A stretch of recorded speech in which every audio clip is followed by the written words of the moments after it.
Good evening, everyone. Let's see, I think one, two, three, four.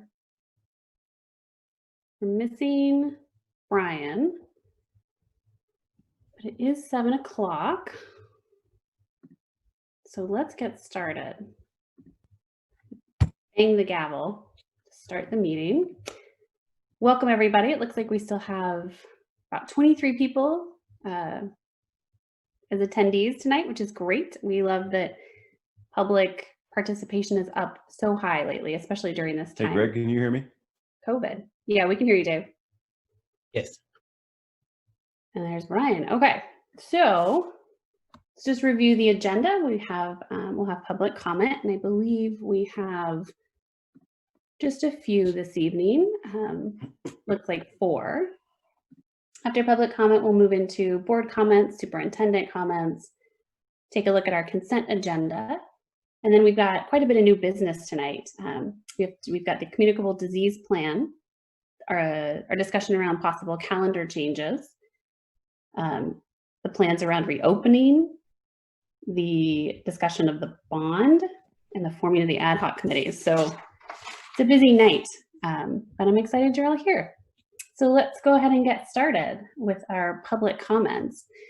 So for those who have signed up for public comments tonight, we generally recently have only been allowing for 3 minutes, but tonight, since we only have 4, we can go ahead and allow for 5 minutes if you'd like to take up more time. Feel free. Just a reminder, please do not discuss staff personnel issues or characters of board members. Please keep it to board business and hopefully things that are relevant to the agenda tonight. So let's get started. Let's start with Stacy. After Stacy, we will have Amy.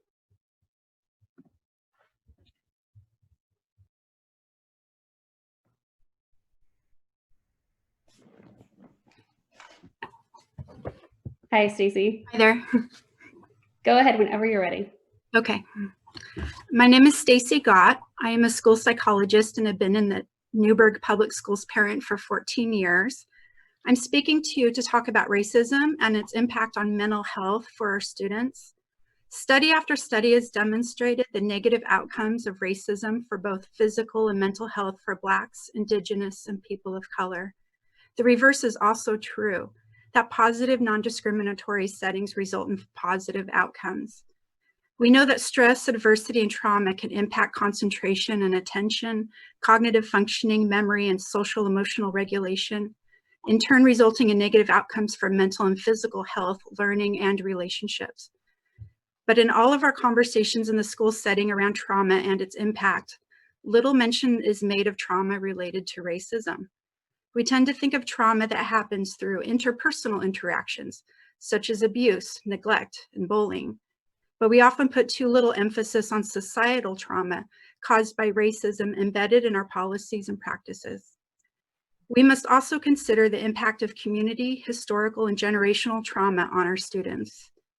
Students that come through the doors often carry a lot of rocks in their backpacks. And for Black students, Indigenous students, and students of color, we sadly add rocks to their heavy burden due to systemic racism and implicit biases. So what can we do to lessen the loads of our students already have to carry? Author and historian Ibram X. Kendi has redefined the term microaggression to be racist abuse, as there's nothing micro about actions that cause stress, anxiety, depression, and pain. We need to have staff education and training on the meaning of microaggression, what does it look like, and how do we respond to it? We need to make sure that we have intentional, frequent conversations about racism, not just an occasional training. We need professional development for all staff on implicit biases. The research suggests that even being aware of one's own implicit bias can counteract its influence. Implicit biases operates below conscious awareness and is not deliberate or intentional, yet implicit bias can result in harmful racist actions. The good news is that it can be reprogrammed.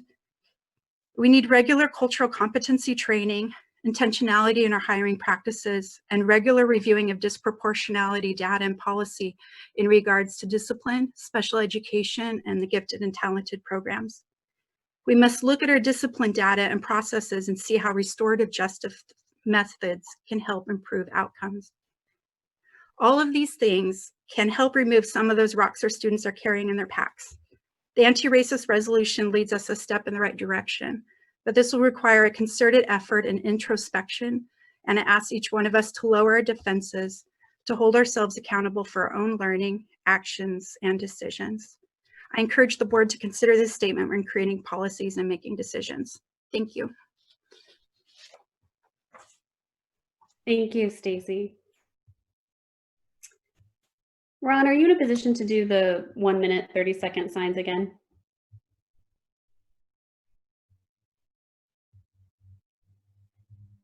You're muted still. Yeah, my sheets are downstairs. I forgot to bring them. I'll make new ones real quick. Okay, sorry about that. All right, so next up we have Amy, and after Amy, we will have Jared.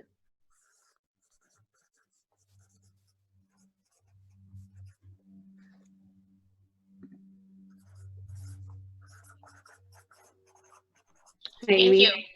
Yeah, go ahead. Hi, Just a thank second. you.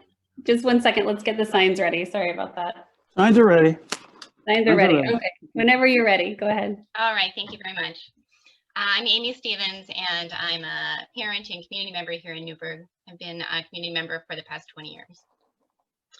And I'd like to start by thanking you for your commitment to the passage of the resolution committing to be an anti-racist school district. The resolution stating specifically anti-racist explains that we are ever striving while honoring the emotional, intellectual, and social investment of our students, teachers, and community. The work is worth it, and we are plainly describing that the ongoing critical thinking invested in an anti-racist school district as being a verb or as an action. Being a mom of both Black and white children, my experiences show me the struggle that my children experience, as well as the connections their white friends choose to make with them. To clarify, an anti-racist resolution provides a safe learning environment for everyone of all races. I see white children see the disparity, and I see the struggles some take on their own. My hope is to see in an anti-racist resolution and policies to hold this work up together. Given the recognition of our work is actionable and essential, especially given the structurally embedded nature of racism, we require a framework to do this work, just as we provide physical safety and understanding of what maintains physical safety in a school. We do the same for intellectual safety in examining the intellectual and emotional safety through structure or framework. I'm looking forward to the growth from the resolution to being an anti-racist school towards developing a framework or policies necessary to productively make small steps of success that we may be able to mark and celebrate through measurable data-driven decisions. This framework will also highly support parents and our community with clarity and assurance of a safe learning environment. One example of this is quickly demonstrated by how one of our neighboring school districts reaffirmed safety and clarity last week in a response to an occurrence within their community. Here is their board's response. Yesterday, we learned of an anonymous letter received by a Lake Oswego family signed "Your Neighbors." The letter requested the removal of a sign in the window painted by an LOSD student supporting racial justice and Black Lives Matter. As a school board and district, we reaffirm our commitment to creating environments of anti-racism and belonging within systems that are inclusive of everyone in our community. The Lake Oswego School District is committed to act in a socially responsible manner that models the valuing of every human being. We support the rich and growing diversity in Lake Oswego and believe that all in our city should feel safe and valued. I deeply appreciate the leadership being provided through the entire Newberg School Board. Thank you for your commitment to our students and our community and your work in establishing structures that benefit our community in years to come. Thank you very much. Thank you, Amy. Next we have Jared, and after Jared, we will have Jessica.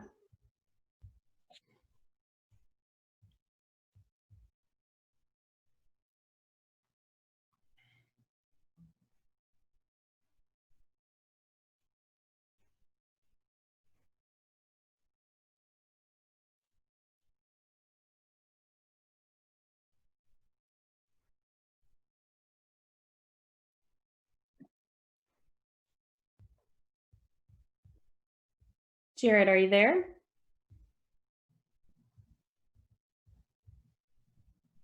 Maybe Greg, would it be possible to come? Oh wait, he's Can unmuting. you hear me now?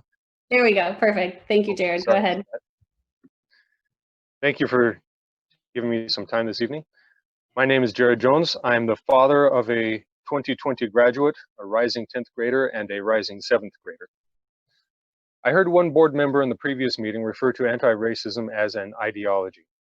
Of course, it is an ideology, defined as a system of ideas and ideals, especially one which forms the basis of economic or political theory and policy. Democracy is a political ideology, and so is fascism. Capitalism is an economic ideology, and so is communism, and so is socialism. Each ideology carries benefits and dangers. The choice is not whether or not to have an ideology, but which one to espouse. To reject anti-racism because it is an ideology is to embrace another ideology. We can disagree about what our ideology is, but let's not pretend we can do the business of a school district without any.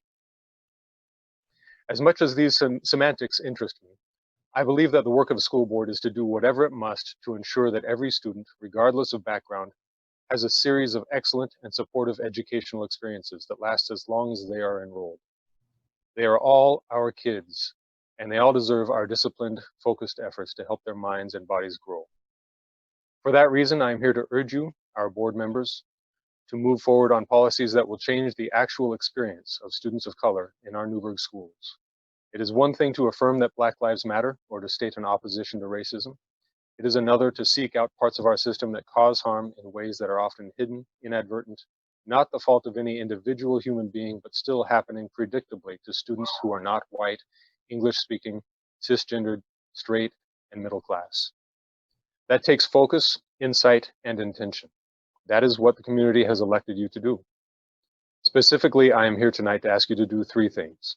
First, please continue the review of all NSD policies and procedures to root out inequities. Make that a high priority.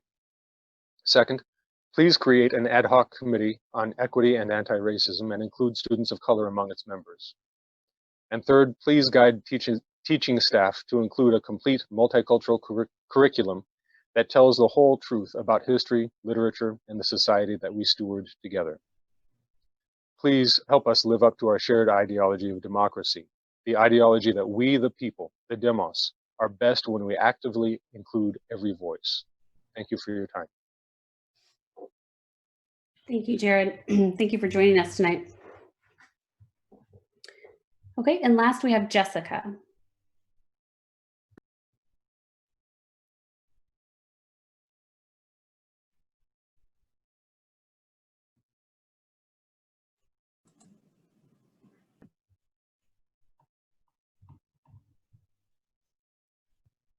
Hi, Jessica. Hi. Go ahead whenever you're ready. Okay. Respected City Council people, my name is Jessica Baker. I'm a former teacher and a parent of children in the Newberg Public School District. First, I would like to say thank you.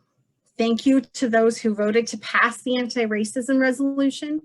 Thank you so much for taking a stand against racism in our school community. I did want to say that the idea of changing the name of the anti-racism policy doesn't make sense to me. If the point is that we need to be actively working to dismantle inequalities based on systemic racism in our schools, then changing the name to remove anti-racism softens our stance against racism. And I really hope the board does not condone softening our district's stance against racism. Secondly, I strongly believe our children need more inclusive curriculum across content areas around history, race, and racism. I know that as educators, especially as predominantly white educators, the subject of race and our history with it is hard and anxiety producing, but it is so important that our kids are part of the conversation about race and racism. They see it. Children are not blind to color. White kids see the educational and disciplinary disparities that affect kids of color. Kids also notice who works in the cafeteria and who the teachers and principals are. From the time children are born, they're taking in stimuli and they're categorizing it. When we are so uncomfortable talking about race with our children and how our racist past influences the racial disparities of our present, they don't just ignore those differences. If we don't talk about those differences and why they are there, kids will make up their own reasons for why there are no Black teachers in the school, or why the heroes of their literature or science curriculum are predominantly white. They will create their own schema, and those schema are often the simplest explanations and are often the most damaging. Not talking about it is not working. If we truly believe that the purpose of teaching history is so that the past does not repeat itself, we cannot just pick and choose what history we teach.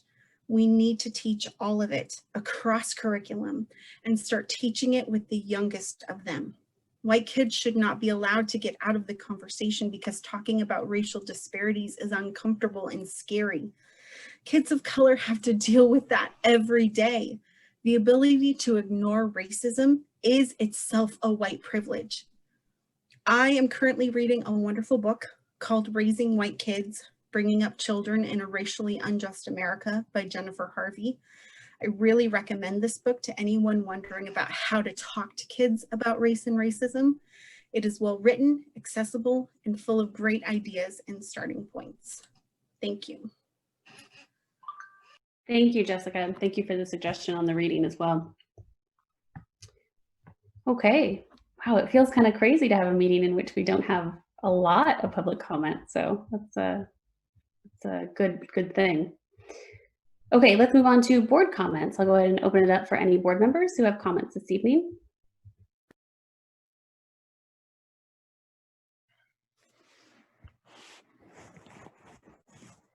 Yeah, Brandy, I'll go. Okay, go ahead, Dave.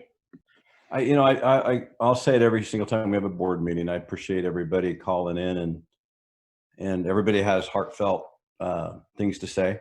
And I don't think anybody out there that I've talked to in our community has a problem with racism or a problem fighting racism. Sorry, I said that incorrectly.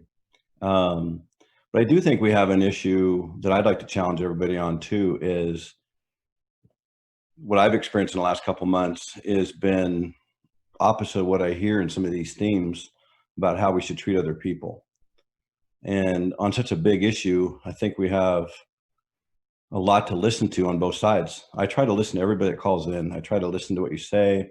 If you suggest a book, I try to pick up on that and look at it. I'm open to new ideas. I'm open to what everybody has to come up with. I don't think we're doing that both ways. And I think everybody's got to sit back and listen to both sides of this, because there's still many people that I speak to out in the community who would not agree with some of the statements made. And see, people say, well, why don't they call in to the school board meetings? Why don't they go on and say this stuff? So many people, just like you talk about at school, we talk about this fear. People have a fear in their own neighborhood, in their own jobs, their own businesses, especially in Newberg, where if they do make a comment, they feel like they're going to get attacked. And I think until we get past that point where we can sit down as adults and talk about this in a way where we don't walk away arguing, and that we can listen to each other, we don't have to come to an agreement, then how are we ever going to teach this to our kids? And to think that we can do that is foolish. I agree, there needs to be give and take on both sides. But right now we're at a spot in our society where the listening is very thin. And until we get to that point, how do we really look at our kids and say, this is the correct way to go? And there's a lot of things we can do for sure right off the bat. But until we can sit down and be very, very, very civil with people and not talk behind their back and not confront people and just not be attacked. And I think that's a challenge that the school board has to take on right now, is how do we get to that point where we can just sit back and civilly talk about these conversations about something that's the biggest topic that we've ever dealt with in my time on the school board, racism. It's a big issue, and it's something we have to do better at, and it's something we have to be strong with, but it's not something we can just fly over very quickly on this and just be passing stuff left and right, when we have to represent the entire community of Newberg. The entire community of Newberg and Dundee needs to be represented. And if we have these conversations, and maybe people on both sides will understand a little bit what the person on the other side is trying to say. And I think until we get to that point, we're in a real dangerous spot if we're going to come off this thing and go straight to talking to our kids about it. Books are dangerous. We can read books on the right or the left or whatever, and we can come to conclusions on those based on what a theory is. But I think we really need to be solid in this. I think that's why these discussions have to be deep and long on the school board. So I appreciate your time. Thank you. Any other board comments this evening?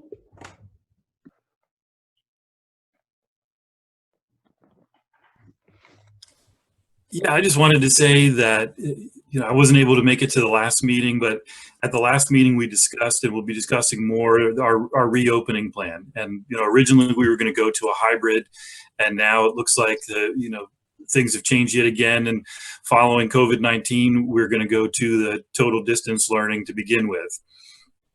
I would imagine folks are, just like my family, pretty apprehensive about that, and how that's going to work for their families, their kids. In no world before March 13th would I have said the best thing for me and my family is for my girls not to be in school. But I have to admit, I kind of breathed a sigh of relief when we decided to go to, or when we were directed, and we went with total distance learning, because I want my kids to be safe and I want them to get a good education. And right now, we've got a lot of folks working really hard to make sure that those two criteria happen.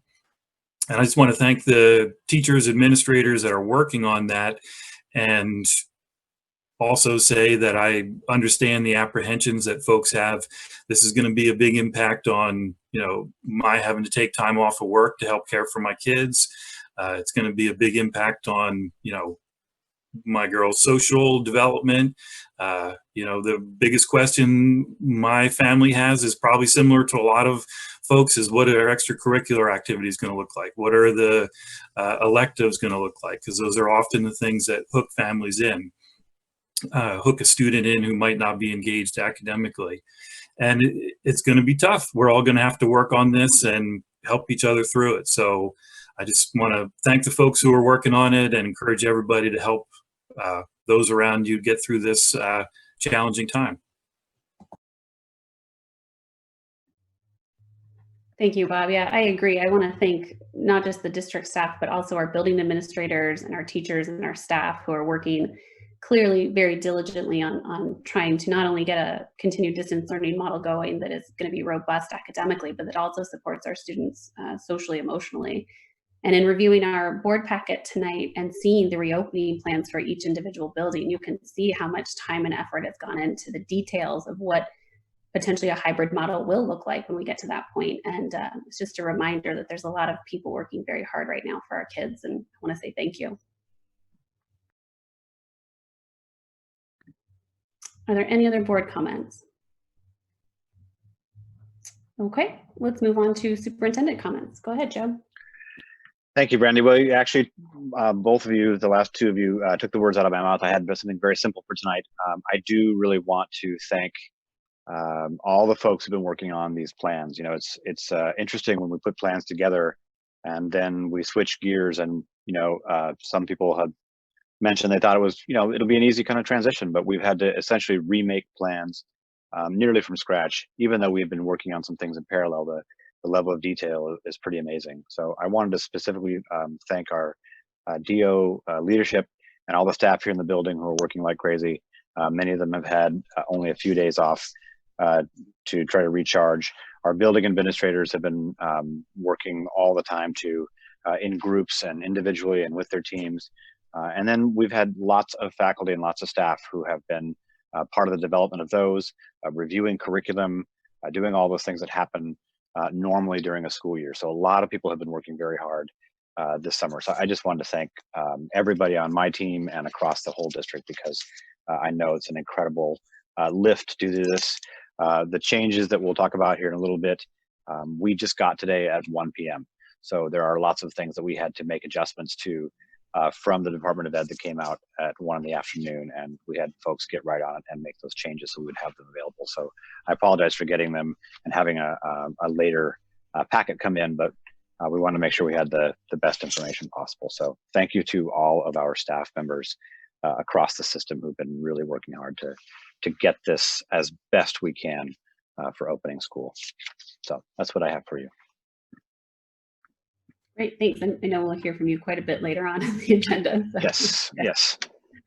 Okay, so let's move on to consent agenda. I would entertain a motion.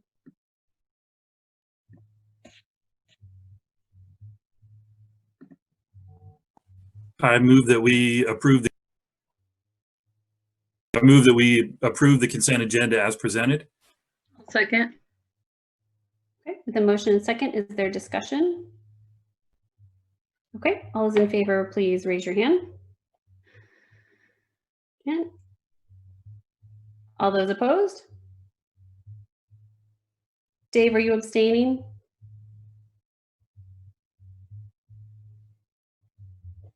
Dave, can you hear me? Oh. I'm sorry, it's not clear if you're abstaining or voting yes or no. Abstaining. Abstaining, okay. So passes 6-1 with 1 abstention. Thank you. Okay, let's move on to our new business. I'll turn it back over to Joe. Hang on, Brandy. 6-1, was there a vote against? I didn't see a vote against. I'm sorry, it was 6-1, Dave abstained. So 6-0 with an abstention. 0 with an abstention, thank you. Yes. Okay, let's move on to Joe with our communicable disease plan. I'm sorry, I feel like with a bow tie, I need to call you Dr. Morlock. So Dr. Morlock. It's all a ploy to get you to call me Dr. Morlock. No, I just thought it would be a nice change. All right, well, thank you. We discussed the communicable disease plan last time. There were some questions around the thermometer usage, and so I want to kind of go over that because the question that came forward from the board was about the use of thermometer doing temperature checks as a way for exclusion of students who may be exhibiting a high temperature when they come in the building. So I wanted to go over some of the criteria for exclusion, talking about the recommendations from the Department of Ed and the CDC. And so that would talk about that specific portion of it because we did discuss the rest. So the Oregon Health Authority indicates the following as the criteria for exclusion. It must be a temperature by mouth greater than 100.4 degrees. Use of a thermometer that measures a body temperature as opposed to skin temperature is required to ensure accuracy. And when contacted, our district nurse also, she reiterated this requirement, citing the inaccuracies of touch or infrared thermometers that measure skin temperature. So that's one of them. Also, the Department of Education doesn't recommend the use of skin or infrared to exclude students from the educational setting, specifically because due to issues of accuracy and logistical. They are not restricted or prohibited. They're just not included in any of the documentation. And they continue not. I actually asked that question today during our 1 p.m. meeting where we reviewed the latest blueprint changes. The CDC also does not currently recommend use of universal screenings, like for screenings of students all through grades 12 to be conducted by schools. Parents and caregivers should be strongly encouraged to monitor their children for signs of infectious illness every day. If we want to implement a universal thermometer screening protocol, here are the steps according to the CDC that we would be using. First of all, there's a physical barrier screening. So we would be standing behind a physical barrier, such as glass or plastic window, partition, things like that, that can serve to protect the staff member's face and mucous membranes from respiratory droplets. We would make a visual inspection of the child for signs of illness, which could include flushed cheeks, rapid breathing, difficulty breathing, fatigue, or extreme fussiness. We would then conduct the temperature screening. So first we do hand hygiene, wash hands with soap and water for 20 seconds. If those are not available, they have to use a hand sanitizer with at least 60% alcohol. Put on disposable gloves, check the child's temperature, reaching around the partition or through the window. The face needs to stay behind the barrier at all times during the screening. And then if performing a temperature check on multiple individuals, they must use a clean pair of gloves for each child, and the thermometer must be thoroughly cleaned between each check. So that is the only way that we could exclude students by using temperature checks. I know that there are also some information around some PPE screening. ACLU has a white paper out there about multiple concerns with universal screening. I know that that's come up some places. So to answer the question from last time, it's not recommended. It hasn't been put into any of the guidance. And if we're going to use it for exclusion, it will have to be a body temperature. So it would have to be essentially temperature by mouth for us to be able to exclude students based on their temperature. So I wanted to get that out, and then I want to check in with Karen Pugsley, who spent a bunch of time working with Anne, to see if I've missed anything over the conversations we had about this earlier. No, I think you got all of the pieces that were part of it. It's there's a lot of kind of emerging information across the world, really, and the World Health Organization also has multiple criteria for it as well. So yeah, there's lots of information about the thermometer checks. I have a question. Early in that report from what you heard from the state, you mentioned that they don't encourage universal screening. That's the way I think I heard you say it, which would sound to me like maybe they don't even want us to visually screen for symptoms. Can you clarify that? Karen, did you want to speak to the visual Sure. screenings? Yeah. Sure. So basically, it's not just universal screening. It's universal screening with the thermometers process. That's the only thing that they don't recommend. And the ODE does recommend visual screening. It's in the documentation from them as one way to ensure that at least we have adult eyes on kids coming in the school. Well, and we talked about this before. And maybe you guys have some information to know why we should be willing to rely on visual screening for kids who may have just run to get to the line and maybe flush for those reasons and breathing hard for those reasons, or just have a regular asthma issue going on. And why that? So I'm a little bit at a loss. Why would we do those even less reliable methods, and not maybe use the skin touch screening to do initial evaluation and then use the more intrusive thermometer? Why is that? I guess I don't understand why that's the way we need to go.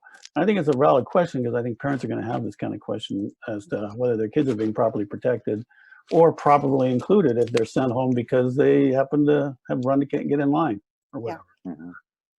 No, I think that your question really is connected to what does a visual screen do in order for us to make sure that students are safe.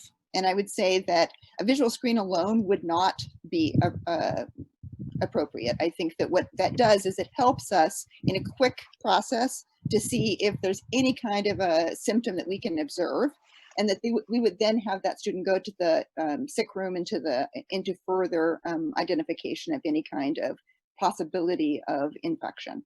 And that includes talking with adults at home. It's just like anything else. When you're a building principal, your sick room, you have people who are trained to be able to ascertain whether or not a student can be in the school. And there are multiple criteria. If you took them to the sick room, would they then have their temperature taken, and that would not count as universal because you were being selective? Correct. You're being selective. And then we'd be using this protocol as mentioned. Yeah, absolutely. The protocol is easier to, well, it's not easier. It's basically more appropriate to process on a more selective process than it would be for universal. And, and just in terms, I'm just going to tell you that, as a building administrator, when I first started thinking about how could we possibly do a universal screening for thermometers, even if they're infrared or if they're touch, I just want you to think about what my mind went to, which is 350 kids coming into a middle school in probably 2 to 3 entrances. And the possibility is pretty amazing in terms of time and in terms of the process of making sure students are safe as they enter the school. Does that make sense? And it's not just logistics, it's safety.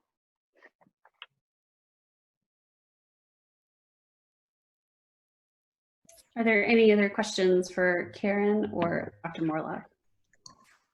Yeah, I have a few questions. Okay. Would a face shield meet the requirements of a physical barrier? under the requirements you laid out. Second, there would be nothing that would prevent us from using a skin temperature reading as a selection method to figure out who should then take a body temperature reading to see if they should be excluded. You can correct me if I'm wrong on that. Those are my two questions. So I can't answer the face shield. The CDC says you may use a face shield if you do not have a barrier with a mask. They do not recommend it because it's not as protective. That's the only thing that they put in the guidance, was that it's the second option. The first option is a physical barrier. Second option is a face shield and a mask. And a face shield and mask is what our teachers will have with them in the classroom, correct? I believe that they will have access to PPE, yes. And Brian, what was the, remind me of your second question? The second question is that there's nothing in the you need a body temperature to exclude them that would prevent us from using a skin temperature reading to select the kids who then should go to the school nurse and take a body temperature reading. Is that correct? There is nothing that excludes that, no.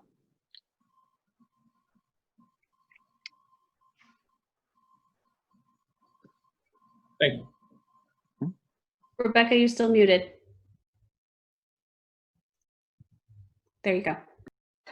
What is the logistics, and does Annie Berger, our district nurse, what is her feelings on the scanning temperatures as entrance to the building? So I talked with Annie for an extended period of time about the Oregon Health Authority guidance, as well as her own opinions as our district nurse. Annie is very clear that she does not recommend screening temperatures, skin temperature at building entrances because of the safety concerns, as well as the inaccuracy of the results. And so she considers it not to be effective, and so therefore not useful. And that's her as a nurse. That's her perspective. Mm-hmm. And in terms of the logistics, I would just say that if you start really looking at the amount of time, for example, literally cleaning materials, making sure that you have enough personnel at each of the entrances to do it, changing gloves between every student, that is a tremendous amount of logistical firepower to try to work through in a way that doesn't negatively impact instructional time. One of the reasons we designed the learning systems in place in terms of just the schedules with lunch, with a hybrid lunch as a grab and go, is because we were really trying to maintain our instructional hours and making sure that students were safe. And for us to actually serve lunch at the secondary level would have taken literally, in small cohorts, would have taken, 1.5 hours to do that, which we would rather have them in classrooms. Just to clarify, the requirement to wear to change gloves between each screening, was that a requirement of the Oregon Health Authority, or was that guidance from the CDC? That was from the CDC. So that's non-binding guidance. It's a CDC guidance. To change gloves between each person that you were doing a body temperature check. Yes. Well, any kind of a temperature check, actually. Right. If you're within 6 feet of a student, which would be required for you to do this, then it would be, that's why the glove changing is important. I think what strikes me is the disparity between, this is so dangerous that we need the people taking the kids' temperatures in a bubble and to change gloves between each reading, and then we can safely put kids in our classrooms. And that there's some gap there that I'm not getting. Right. Well, I think that's why we're not right now. Right, we're not putting kids in classrooms now, and that's, I think that some of that's exceptionally important to remember, is that we're making choices based on, of course, metrics, which we can talk about as well if you'd like to know the numbers on those, as well as the safety, and that's part of the decision making around what we can do to safely open schools or not. Other states are doing it. And I think the results have been pretty clear with early results, and I think those will continue to not go exceptionally well. I think we saw if you saw the video from the place in Georgia, and they're already starting to see their cases go. So that's why we're not starting in person. And we don't know when we'll start. We're not setting a date out there to say, you know, we're planning on November or January or April, because I don't think we'll have that information until we have far more stuff taken care of. And that's what's gone into making a decision about, you know, not being in person for school.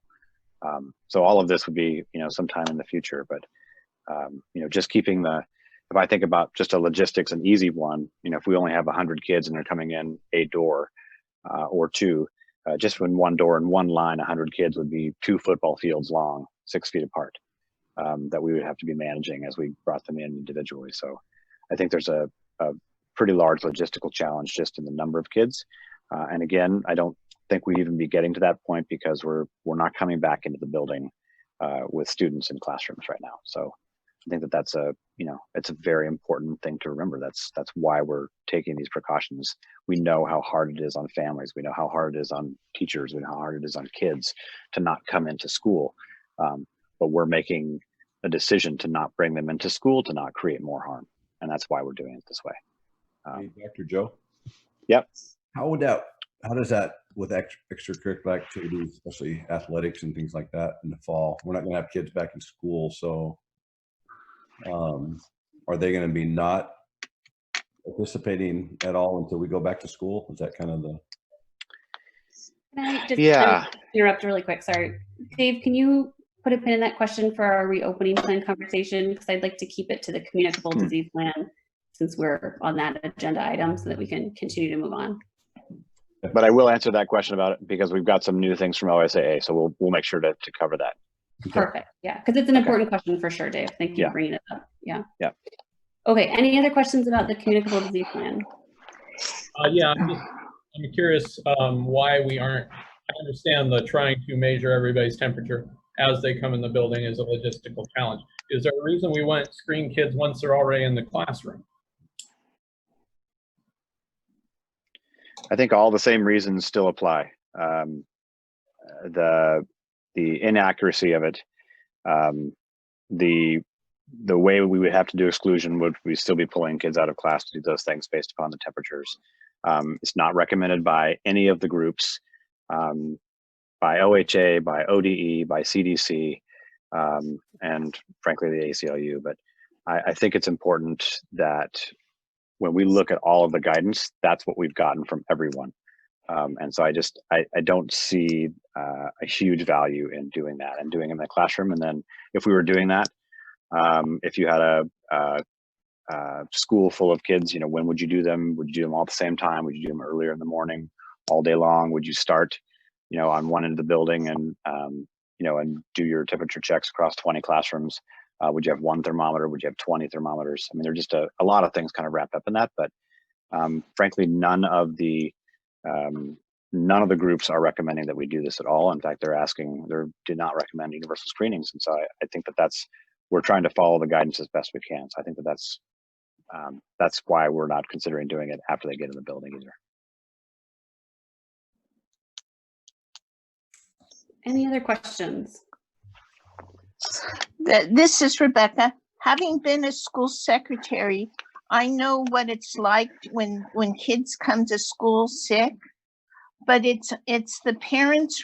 I think what was read to us that we're asking the parents and the caregivers to please keep the students home if there's these signs, and I'm agree with the logistics problems. That would be a large amount of effort for, I don't know what results we'd get. Okay. If there's no more questions, I would entertain a motion. Point of order, I believe I had a pending motion carried over from the last meeting regarding this matter. We were going to bring off the table. So I think you have to move to take it off the table, don't you? I move to take my motion to direct the superintendent of schools to alter the communicable disease plan to include temperature screenings of students. Is there a second?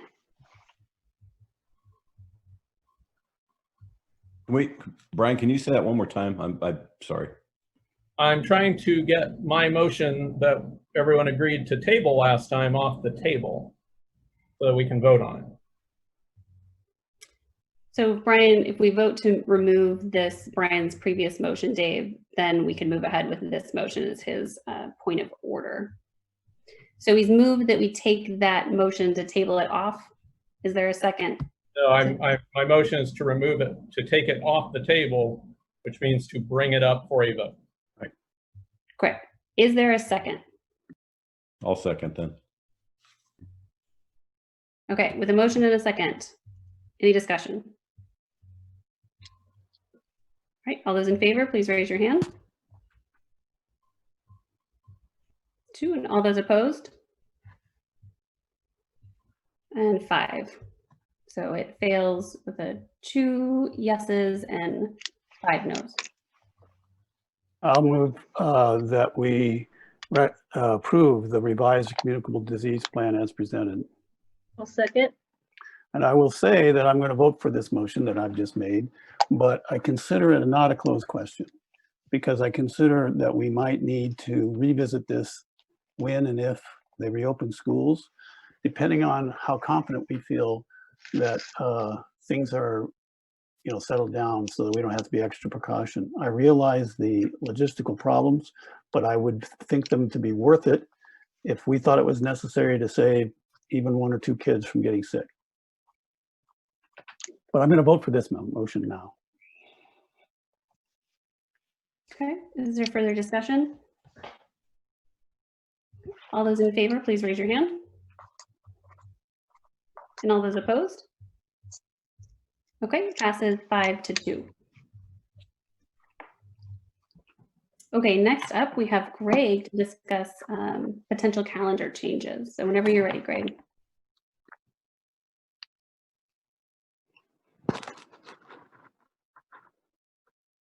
All right, we are requesting a change to the academic calendar similar to other local school districts.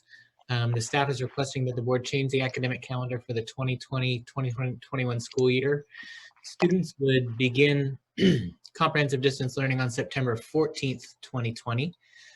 Staff would return to work as previously scheduled, and this would allow an additional week of staff time to prepare for CDL. We have not yet designated with the associations the ratio of professional development time and prep time.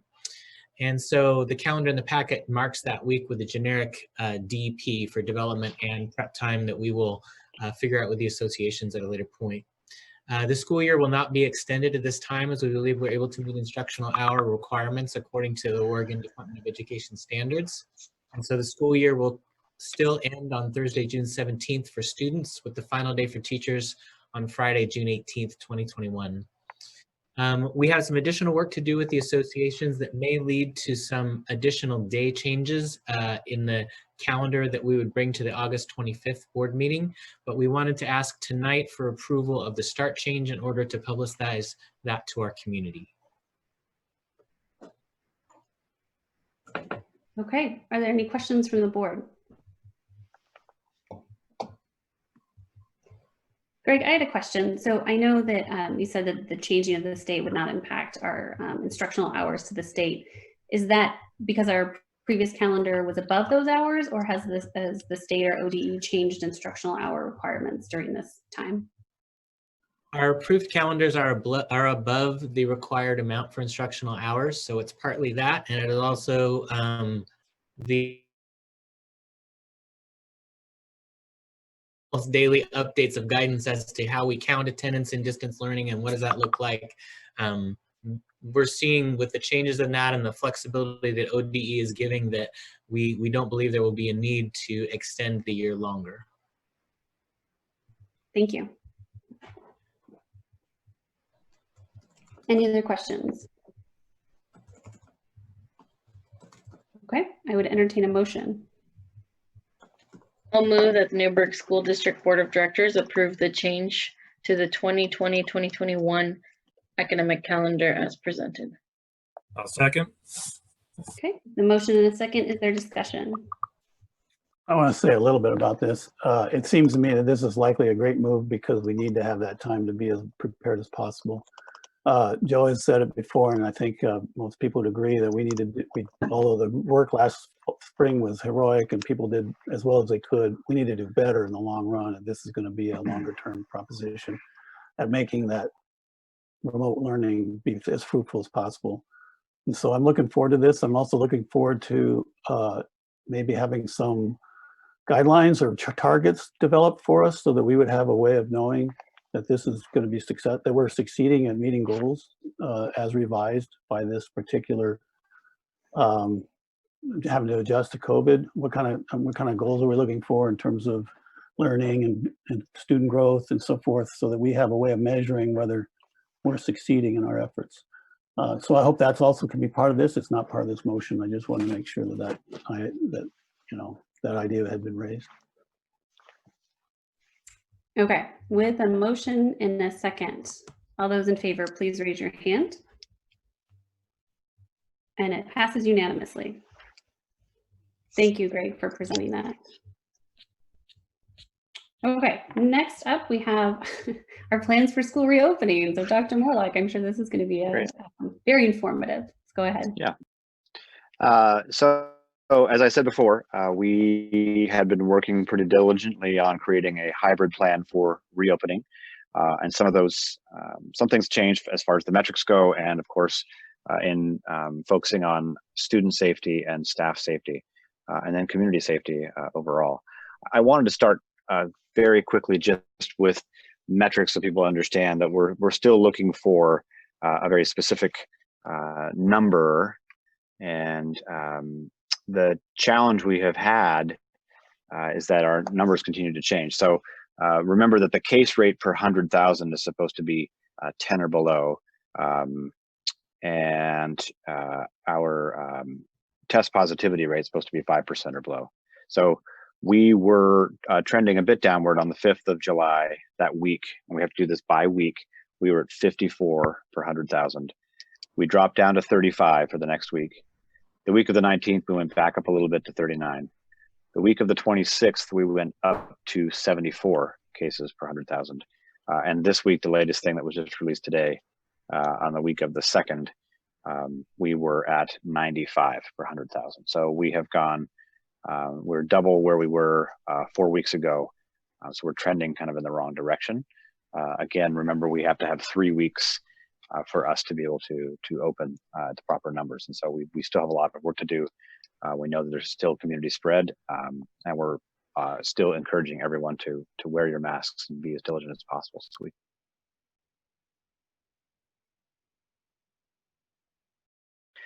secondly, we know that we were less than perfect as we were trying to build this train on the tracks, as we were trying to push it down the road starting in March. You know, we remember, and maybe not everybody remembers, I painfully remember that we were continuing to getting updating guidance. We were going to reopen, we were going to reopen, we were going to reopen. So we were constantly in this work of trying to prepare to possibly reopen before the final call for the end of the year was made. And we had as much, I think, hard work as possible to put together a distance learning plan that was relatively functional. You know, we got connectivity out to a huge portion of people. We got devices deployed. We got people fed. We got teachers and staff on board to create some things. But we do know that there was plenty that we could have done better with, of course, more planning. And we'll talk a little bit about some of those things tonight. But we are covering the gamut of things. As we got news that we were all going to be moving toward, or the majority of us anyway in the state will be moving toward comprehensive distance learning, we knew that we would have to restart all of that detail work that we had done for the hybrid. So we had spent a huge amount of time, of course, putting together those plans for hybrid and trying to get that prepared and ready to go. And then those things changed. And so that same level of detail still has to be in place for making this now work. So we're reviewing, of course, some curricular choices for us to be able to provide things that are actually built to be online. It's very challenging to take things that are built for a traditional classroom, done a traditional way, and then try to convert those into an online experience. We know that even if we come back into a hybrid model, we may be going back out into a CDL if we were to have an outbreak sometime in the future. There are some districts who aren't expecting to come back for this entire school year. There are others who are expecting to come back in November, some in March, and so we're actually not going to make that determination now. We think there's a lot of work to be done, and we're not going to focus too hard on that. What we're doing, and I'm going to pass this over to Dr. Brown and to Karen Pugsley here in just a minute to talk about those things, the blueprints that you have in front of you. But I think it's important to remember that we know we have to do this well because we could be in this for a long time. The reason that the prior item was on the agenda for Greg to talk about pushing back our start to the 14th of September is that we need additional time to work through what will be new curriculum, which will, and we have a bunch of training things to do. We also have we need to have time for staff to prepare to be in that model more. So having some time to work together on those, getting some professional learning, working in their PLCs are all a huge part of this. I mean, we have new ways we'll be working with all of our students with special needs, ways that we have to work with our EL students, our emerging bilingual students. We have a lot of work to do around how to, capturing and making sure we're tracking each kid, and there are attendance requirements, and there are requirements of time to be connected in a virtual classroom. So all of those things are coming into play, and it's a huge amount of work. And so we just want to show you tonight, we're bringing forth our plan that we will be submitting. The deadline to submit is August 17th to put these new plans into place. It was, I think, on the 15th before, or 14th, but they've moved that back to the 17th, or maybe it was always the 17th, and I've just lost track of all time and reality in a coronavirus brain time. So I do want to thank Karen specifically for doing a bunch of work today, turning it around. But I know that Karen and Derek have worked a huge amount putting this together along with my whole team. So Karen, I'm gonna kick it over to you to talk through the blueprints as you were getting them together. Of course, we could get it into the revised board packet with some of the changes tonight. So if you wouldn't mind starting that, and we've also got Dr. Brown available. We can kind of go through the blueprints as they stand today, as of 8 p.m. on Tuesday, August 11th. Right. You have to be clear that at this point in time, this is the blueprint that is the Oregon Department of Education guidance has been utilized to prepare. And I would say that, through this process, what we've really focused in on is making sure that we understand the spirit and all the meaning of the guidance. And so there's been a lot of communication with small teams. There's been communication with administrators, with each other, by level. There's been good conversations on the phone with ODE. We've gone to multiple Zoom meetings with the Oregon Department of Education to understand more about what the characteristics are of these blueprints. So we spent a lot of time. We know them very well. It's extremely difficult, I think, to kind of see outside of that little bubble of what we've been working on for quite some time. And so I think that they're pretty self-explanatory. I will say that there are different sections, and each section is absolutely connected to the guidance that is required from the Oregon Department of Education for those sections.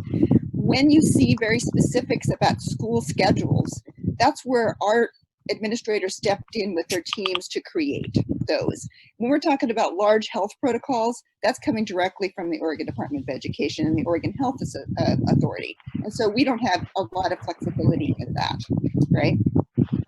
And so I think you need to see I think that the meaning of the blueprints are really in how we need to cover both the statewide expectations and then how it shows up in our local schools. And so I think that this particular blueprint, the thing that I worked on today furiously to get ready was basically the switch to comprehensive distance learning in the first 3 sections of the document. And those sections really are specifically, we did not fill those out prior because we thought we were coming back to school.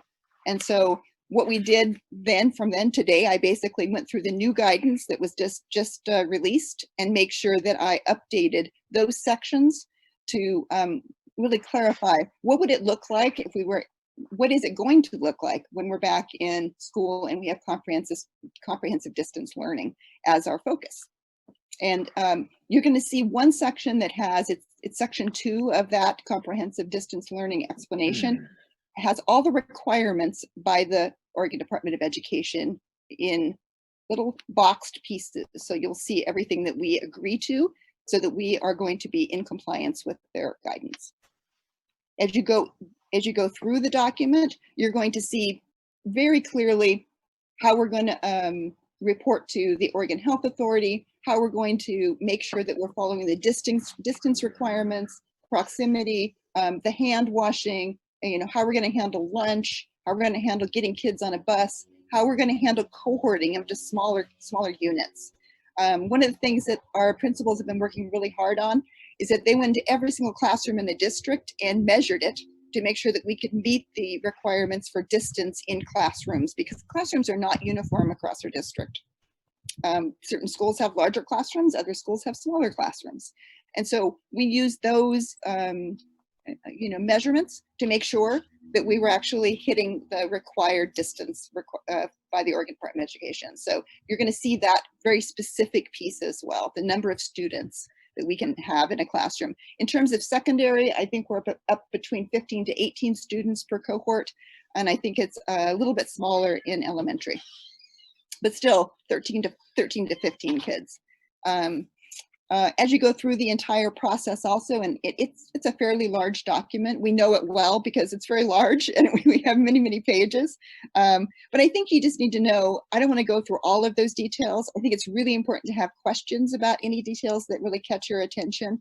And I know we can answer those. Derek and I have been through this document many, many times. I think I just want to leave you with the understanding that this is a document that is actually a moving document, that it basically will or may change in the future based on new information about the infection rates, new information about how we handle the safety procedures in a public school. It can really be related also to how many students and teachers are in our classrooms and how we respond to that and how our staffing is looking. So you just got to realize that all of those pieces are still in play. However, we are ready to submit this to the Oregon Department of Education so they can then look at it and approve it or ask us to continue to work on it. Derek, you want to add something? Only just to reinforce your comments about the fluid nature of the documents.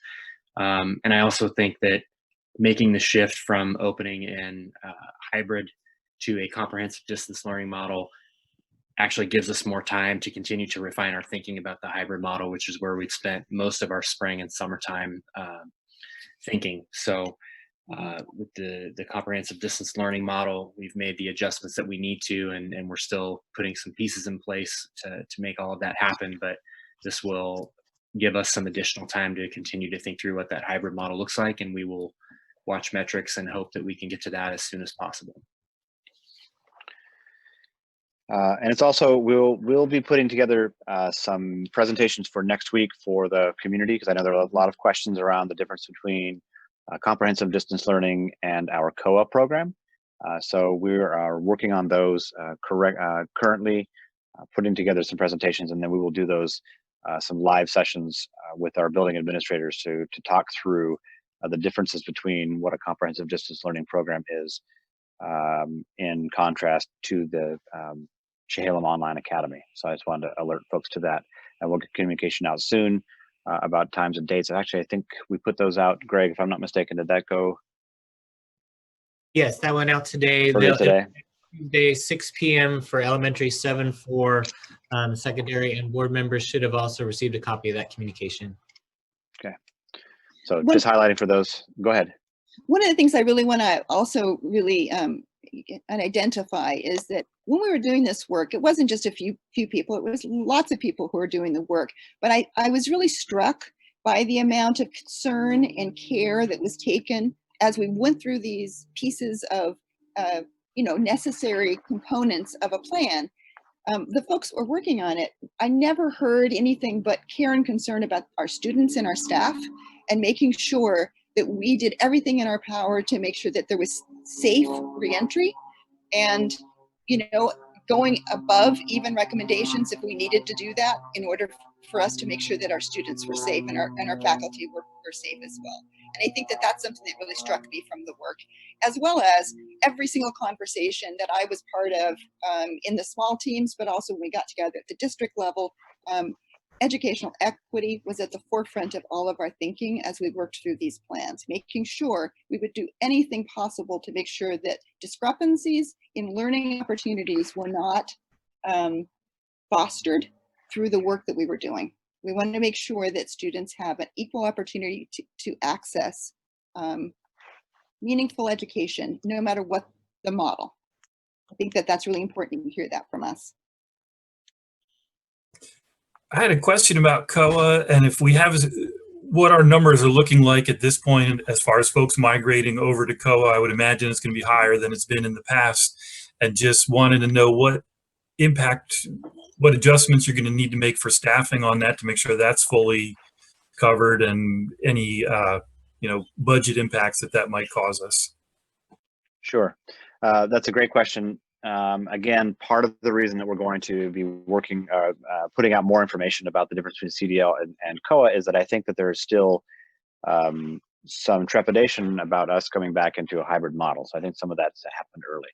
As far as the numbers go right now, we have 267 students signed up for the K-8 COA. So these are including the returning students that we've had before and new students that turn in applications. At Catalyst High School, we have 165 currently, which includes returning Catalyst students and new high school COA students. We also have about another 150 who have inquired about it, and so we've asked them to watch our Zoom meetings next week. That's why we pushed out the deadline as well, because we knew people wanted to make a better informed decision. And as we were firming up the plans, we wanted to make sure that they had the best information possible to make that choice. And so, yeah, then there's a staffing issue about where people were replaced to be able to provide that education, and that comes later. A lot of the stuff will be happening as we solidify. That's why we had to set some kind of a deadline so we would know what that number was. But we also didn't want people to feel pressured by the deadline for this coming week without having more information, because we got a lot of requests to discuss the difference between CDL, excuse me, and COA. But those are the numbers as they stand right now. So significantly higher, of course, than we've had in the past. But I do believe that a lot of folks are thinking about, their trepidation about sending kids into the building. And so some of those, of course, were probably signed up even before we were going into those things.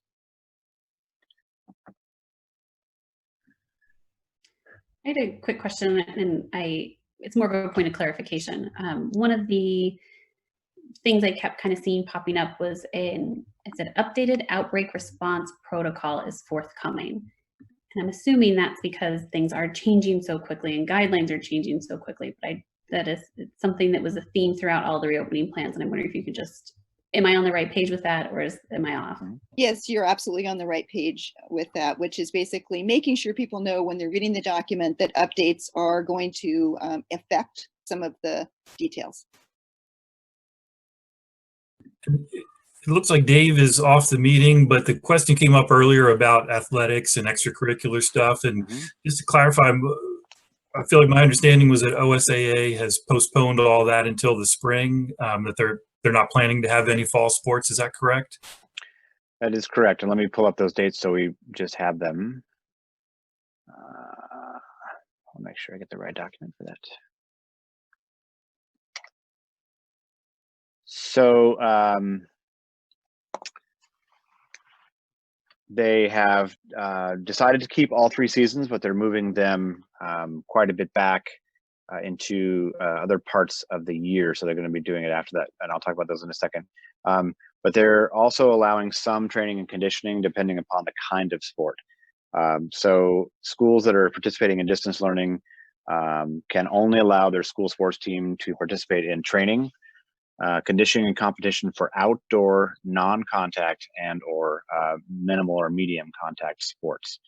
And those would include tennis, swimming, golf, cross country, track and field.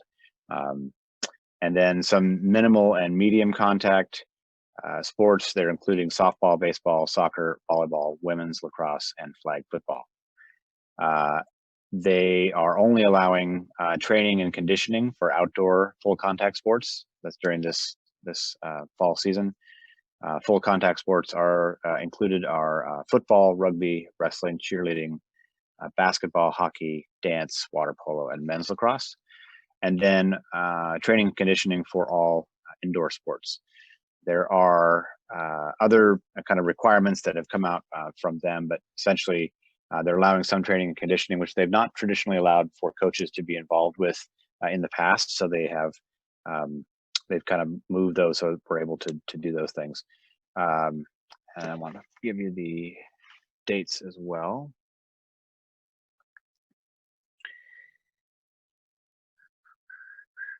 So they're they're calling season 1 basically from this August time through the end of the calendar year. So traditional winter activities they're planning on taking place in January and February. They're calling that season 2. And then the fall activities that we would normally do in the fall will be in season 3. So that's March and April. And the spring activities in May and June, called season 4. They're going to essentially have a 7-week regular season. They will follow up with a culminating week. They don't know if that will be playoffs or if that'll be regional playoffs. That'll be a bowl kind of a situation. They haven't done all of those final plans yet. But they're essentially moving everything back so they can try to run the 3 seasons and even be shortened. Of course, those things could change if things don't improve or if they change in a different direction. But currently, that's where they are. And then if they're doing the outdoor training, they have to follow all of the health protocols, the county things, and then of course the guidelines by the OHA, which are relatively challenging. And that they can do that kind of work at least for now, but there won't be any contests until we get to the season 2, which is the January-February timeframe. They are still working on, I will add, things on the dance, drill, speech, solo music, choir, band, orchestra. They don't have a defined season for those yet. Those are also managed by the OSAA. They're still working. I mean, who'd have thunk we would be living in a world where choir was the most dangerous activity. So they are looking, it's crazy. So they're looking at when they will run those kind of things and how they'll run them. So they're working with music teachers and other national organizations to figure out how to do that. But it's quite a bit of change, and that all just happened very recently. I think it was on the 5th of August. They put out a press release on that. Yeah, and I know all this is new, and so we most likely don't have sports plans in place yet. But if we are doing training and conditioning as we come into fall, one issue we'd have, since we're not providing transportation, making sure that we're being equitable and access for everybody on that.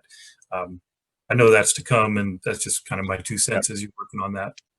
Yeah, I actually do. I worry about this because I myself, when I'm practicing a sport, am rather competitive, and so I'm not sure that I would count soccer as non-contact. But getting in close and being around all those people, I have some concerns around the health and safety protocols about how they run conditioning. I do know that I watched my own son's group, and he was on a club soccer team, and they were very clear about the distancing. They had no contact. They had these big grids, and they basically did a bunch of individual drills pretty far from each other, even at water breaks. So there are ways to do it well. There aren't necessarily lots of answers, but we've had plenty of sports questions. So those will continue to come. I was glad to get some level of specificity from the OSA, and I know that they're just getting hammered with questions and emails and all kinds of things. And I think their board made the right choice to delay further back and try to still include every activity. I think it'll be great. We'll see if it works out, but that's where we are right now. Are there any other questions from the board regarding the reopening plan? I have one or two.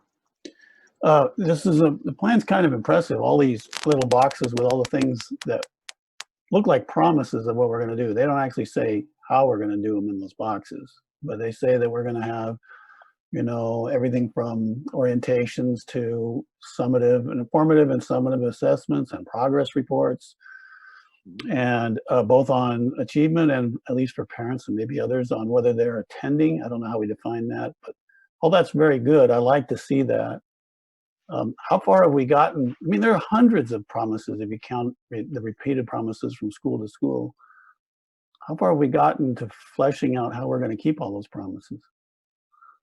Great question. I would say that that's what I updated today, which means it's this rather new information for us. So we're basically having to, you know, for me to write it down and put it into the document was the most important part of understanding that the work ahead is to make sure that we follow these requirements. They're not recommendations, they're requirements from the Oregon Department of Education, and how we make sure that we use our resources appropriately to fulfill our agreement, that we will follow these requirements. Some of that will be easier, some pieces will be easier than others. But I would say that in order to make comprehensive distance learning work, these requirements are what the state of Oregon is asking us to do to make sure students have a positive educational experience and parents know what's going on. So I think that earlier in the meeting, I said I was looking forward to seeing how we would know that we are keeping these kinds of commitments. At that time, I was thinking about the broader picture, but now I'm thinking about all these individual commitments. I don't really think as a board we're going to get involved in the details of how you keep these commitments, but I think it's a board matter how well we do at keeping the commitments overall. And it would help us if there are meaningful goals, benchmarks, something that are set in advance that would tell us how well, what we think we can do, and then reports later telling us in general, again, how well did we do at all of these. I'm not usually considered to be a soft-hearted when it comes to grading, although the myth exceeded the reality of my hard-nosedness. But still, I don't expect us to meet what might be, I'm just estimating a couple thousand goals here, all of them. But I think that as a board, we should be held accountable for keeping track of how we do at meeting these goals. That has a bearing on all kinds of questions, not just the general performance of the schools, but whether we have adopted the right policy or the right balance of policies and how we deliver education and so forth. And if we don't have any indication, any idea how well we did, then we can't make decisions. So these goals are sort of hinted at in these, but they're not defined. And I think that would be a good, I mean, I'm hoping that we can do some of that locally, and that extra time might help us get that done. It still seems like a huge job, but from a board point of view, from my point of view on a board, it seems like we need to be able to say, okay, here were the targets, and here's how well we did at those targets, and give us a baseline from which to compare in case we have to do it again, or if it follows into the second semester or whatever. That's just really important data that we need to have. No, I love the idea of making sure that we have a plan in place for segments. And I think one of the things that I would say is clustering some of those goals into manageable project planning is definitely important. And then to make sure that we report to our constituents and to our board about how we accomplish them. And I would think that there's a lot of flexibility about some of the local pieces of how we do it. It doesn't mean that that's not the goal. The goal is we want to make sure that these pieces of communication take place, that there are so many different components of how digital learning actually works, like privacy. How are we going to make sure that we secure student privacy, which is a big component of this as well? And how do we make sure that we report accurately with formative and summative assessments that are standards-based? The work is the same, it's just we're doing it in a new way. And so I think that that's why the state of Oregon made sure that they were very discreet about the pieces. it's really up to us, and I agree with you, that we put that into some meaningful format and make sure that people are holding the water on that and making sure that we're reporting on it. Format with standards, with Yes. with benchmarks criteria. or what milestones or something. So Yeah, with we criteria. can, when people do really well, we ought to be able to recognize it and say, here's how we know you did really well. Mhm. And rather than just sort of guessing. Well, thank you, Ron. Right, and this is, it's important to remember that this is going to be the school experience for all of our students for the foreseeable several months. And so we need to make sure that, we have guaranteed and viable curriculum, that we are checking in with students who are struggling like we always do when they're in our buildings. We are supposed to essentially, and I'm glad you actually called them promises, because they are. You're making a contract to say, here are the things that are expected of us to make sure that your student is not experiencing another lost amount of time. We know that for some students who checked out in the spring because of all the other kinds of things, we can't continue that. We don't know how long we'll be doing this. It's important that we do it really well, and that we do have summative informative assessments, that we do check in on kids who are slipping, that we do provide extension activities for students who need those. This is going to be our school experience for every kid, and we want to make sure that this year, even though it might be weird for all of us adults, this is how we're doing school this year, or at least this is how we're doing school for the next several months, and it has to be good.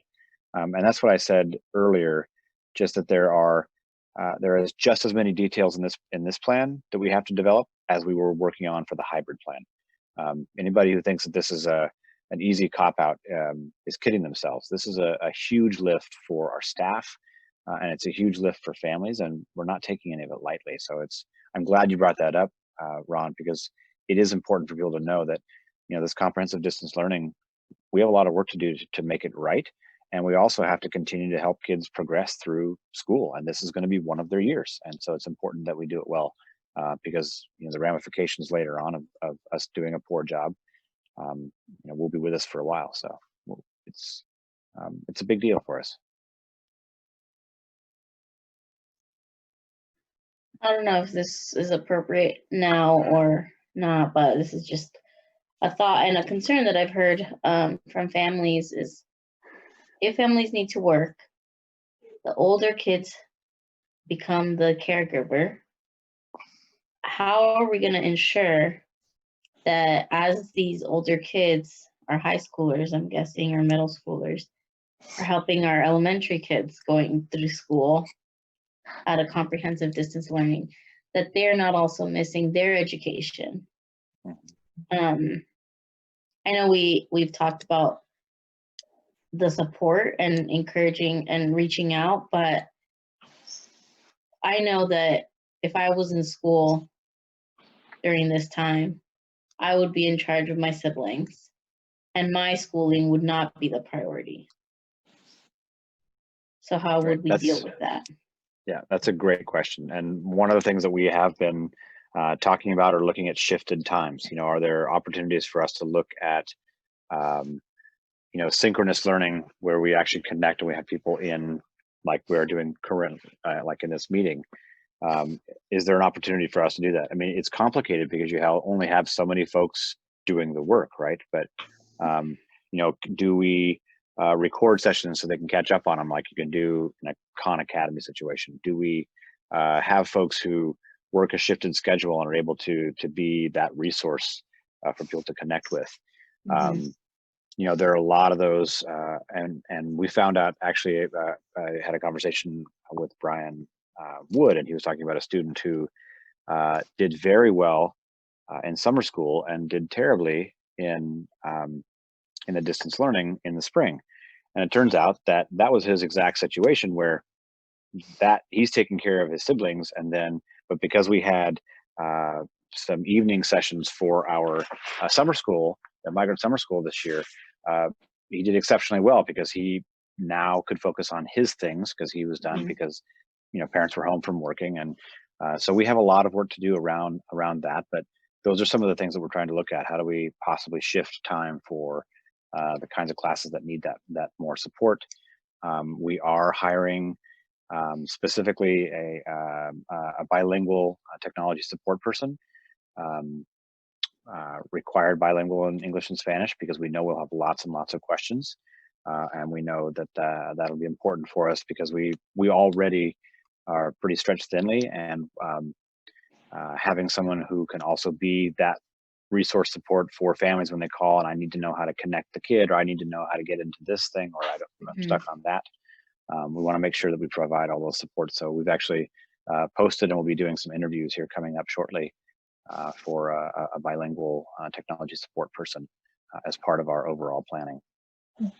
But it's a great question, Ines. Really, it's we know that's going to be an issue for a lot of people.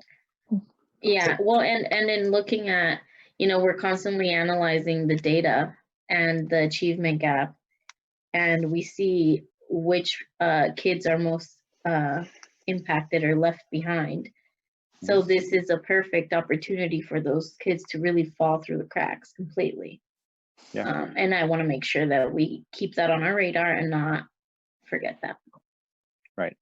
And what I've really appreciated about the Department of Education is that they start every presentation and they start every document with equity as the center thing they talk about every single time. So I commend them for staying the course on talking about that. And, even in their presentation earlier today, it was those were their initial slides. Like, here are we're doing health and safety for everybody, and then remembering all the issues around equity of access and how are you going to do those things, support for live peer-to-peer interaction for all kids, depending on how we can make that work, and keeping all of that in mind. So I commend them for that. That's hard to keep in focus when it's a lot easier to just do what you can for the most people. But they've really pushed us to put into our plans, how we'll support students of all kinds who need different kinds of things. And that means we can't do it all the same way we've always sort of done it. This is actually the perfect opportunity to not do everything. Well, and that's what I was going to say. We know that the system has not worked. Right. So how can we reinvent it? Or this is a perfect opportunity. Yeah. Yeah. And I think that's, I've read a few of those too, those opinion pieces just about, the system wasn't necessarily working as well as we wanted to. Here's an opportunity for us to make some shifts and some changes. And so I know our people are going to work very hard on that, but that's certainly something that is not being lost in the conversation about how we support kids, because we know people have to work. I mean, that it makes sense, and that's a hard deal. So, but thank you for raising that. I appreciate that. Dr. Joe, what about the kids who fell behind or who didn't succeed in the spring? Do we have a process to help them come up to grade level, or to get the information, the education they lost in the spring? Yes, great question, Rebecca. So there were two parts to that. One, students who did not receive a passing mark. So if they received an incomplete, part of the requirements on the district was to create a plan with that student to be able to have them get to the point where they would be a passing grade. Many of those, and I wish I had the number because I didn't know you were going to ask that question, but it's a great question.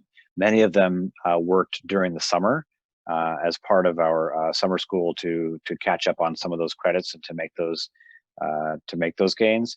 We also have, again, they have through the end of this school year. So by September, and I think they've already done this actually at Newberg High, they have to have an individual plan for each kid to reach that passing level for last spring. Now, that does not say that we're going to know where everybody's progress ended. And I think that that'll be one of the really important steps at the beginning of the school year, is to see where we are. Where do we end up? We know we're going to be all over the board. We know we've probably lost some instruction. We've gained some instruction. We think that there will probably be larger gaps than there have been in the past, but we don't know that until we get kids in.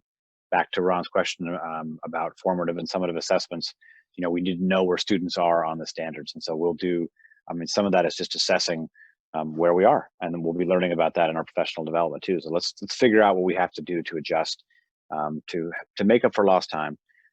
But the students specifically who did not pass, we either have a plan for the handful who are left for the rest of this coming school year. They have until the end of the year, But many of those students did catch up some things during the summertime, so we were able to connect with many of them and get that done.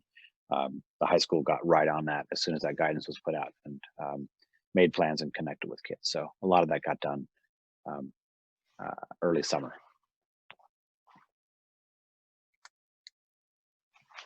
I have a question that what Ines said reminded me of.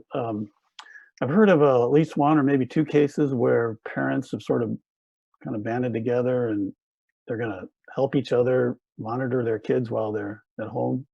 I don't know exactly all the details of all of them, but you know, sort of private arrangements where they cooperate to have adult presence while the kids are supposed to be doing their schoolwork and stuff. Is there any potential there for the district to help out by helping incentivize or coordinate people looking for cooperative arrangements like that so that people can go to work? Well, I mean, I think anything that helps our students is a great thing for us to get involved in. I noticed I saw the email chain where you had asked some questions of one of the groups that was working. I think it's hard for us to know who's actually putting those all together. I know that there is some interest in doing that. My one concern, not one concern, but one of my main concerns would be for the district's ability to ensure access for all students who want to be part of those things. So I don't know how they're being put together necessarily, or what the requirements are, or if there's a cost. I know that there are some who are charging a small fee, and then they're trying to raise some money so they could, you know, allow some scholarship students. But I think one of the challenges for us would be to guarantee the equity of access to all of those. I think I know that some of those groups are forming kind of ad hoc, but I'm not sure exactly what the district could do without having to take on probably the whole project in order to ensure that equity of access for anybody who wanted it. Yeah, I think the district taking on the project is a problem, because then we become responsible for it and somebody might be deemed to be an employee and all that stuff. I don't want to go there. But I'm just wondering if there's anything short of that might help. So the people who are working on it now, the ones that I know about, are all people with relatively high incomes and have, you know, options that they can create with their resources. I'm just trying to figure out if there's a way to help, I don't know, broker is probably not the right word, but just help people find each other who don't have as much time to do the transaction cost of setting these things up, time or resources. You can easily imagine how it would be a big boon to us, say a group of 5 families, if they could trade off one day a week watching each other's kids and get to work the other 4 days or something like that. So if it was, I don't know if I'm just asking if there's any creative thing we could do to help those things happen for people who don't have the extra resources to undertake the transaction costs of setting that up. Sure. Well, we do meet with all of our building administrators tomorrow I'm sure they're looking forward to the 8 hours of fun tomorrow to work through these things. But that's a question we can certainly pose because I'm sure they hear far more because they're closer to the ground on hearing what's happening within their building. So that's something we can certainly pose as a question. I'm sure they'll have some better thinking on it than I do, at least at this point. But I think those cooperative agreements work well for the folks who can make it work. I know there'll be more of them forming up. I hope there are more who are done at a no cost as well, for people to just to share the load on those things. But Okay, we are 2 minutes from our break time. Are there any more questions from the board? There was also some confusion. This is not an action item. This is actually an information item. So correct. Ron, one more? No, if you tell your students you're 2 minutes from break time, your class is over at that point. So 1 minute not now, a mistake so. a veteran teacher would make. Okay. All right, well, let's take our 5-minute break and come back at 8:40 for our bond discussion with Shannon and Karina.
Okay, we are back at 8:40.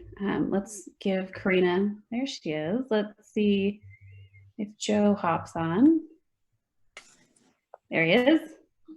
All right, we are back in session. Go ahead, Shannon and Karina. Well, thank you, and good evening to the Newberg School District Board of Directors. I've been in a habit these last few meetings of following some of the developments for our community, and I admire the challenging conversations that you guys are engaging in and the good work you're doing.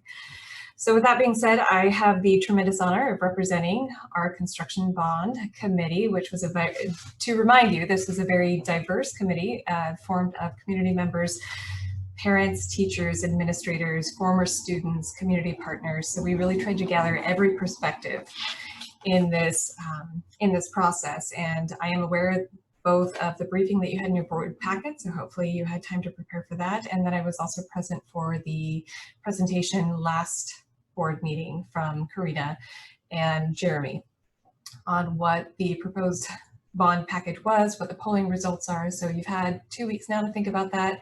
I'm here to officially recommend that the school board adopts the bond proposal for $141 million. I have a couple talking points that I would just like to, and this is in summary of what the committee wishes to represent or to express to the board of directors. So first of all, regardless of whether or not we move forward with the $105 million package or the $141 million package, we have about the same amount of work to do either way. The same amount of work with the PAC, with working with our community, but also with PR strategies, with working with those polling numbers. So it's not that much of a bigger lift for the workload. The polls are approachable with a higher amount. And we're certainly not going to have less work to do later. This is foreseeably our best opportunity to fund work that is critical to the physical structures of our school district. And we're talking about safety for our students with a completely different sensitivity than we were as a committee back in November, December, January, when we were first putting this together. And if anything, we would just urge the board to consider that with the safety upgrades that we now need living in a pandemic world, this is our best opportunity to get our schools up to a safer capacity for communicable diseases. And we are able to pivot these plans. A great thing about them, down to the details, they're somewhat fluid. So we can look at COVID-related safety accommodations as we're considering the physical adjustments.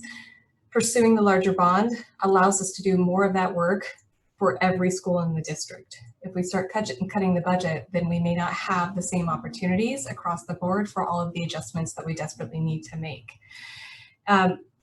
I would also remind the board that $141 million is our maximum financial leverage. This is what we are planning not to exceed, which is why we also have a contingency plan in the budget. And I know the board at your last meeting had concerns about the economic recession that we're entering in. We can make adjustments throughout the bond, but we can't go back for more money if we need more money later. We can spend less than we are approved for, but we cannot exceed what we're planning for. So if anything, you're providing a financial safety net for our community as we continue to be surprised by some of these challenges and some of these developments, that we're able to have choices now that if we go for a smaller bond package, we would not have those same choices even a year from now, 5 years from now, or 10 years from now. Finally, the cuts required to meet the $105 million budget, the committee felt those cuts substantially compromised the values expressed by our community. Again, a very diverse community. We really sought to include every opinion, every perspective. I thought it was a beautifully collaborative effort where disagreeing opinions were brought together with this plan that we could all stand behind. We would compromise the culture that we feel is most important. And when you put it into those terms of what we're providing for our community, for our students, for the next generation of students, what you should also see is that you have a strong sector of our community is willing to do the extra work to protect the values that we have. So with that, that explains the reasoning behind the committee's decision to recommend moving forward with the 141 million, or after Karina, sorry, I have a close friend named Katrina, to answer any questions. Certainly on behalf of the committee, you've been very well informed, and so that's what I would add. Do you have questions now, or Karina, take it away?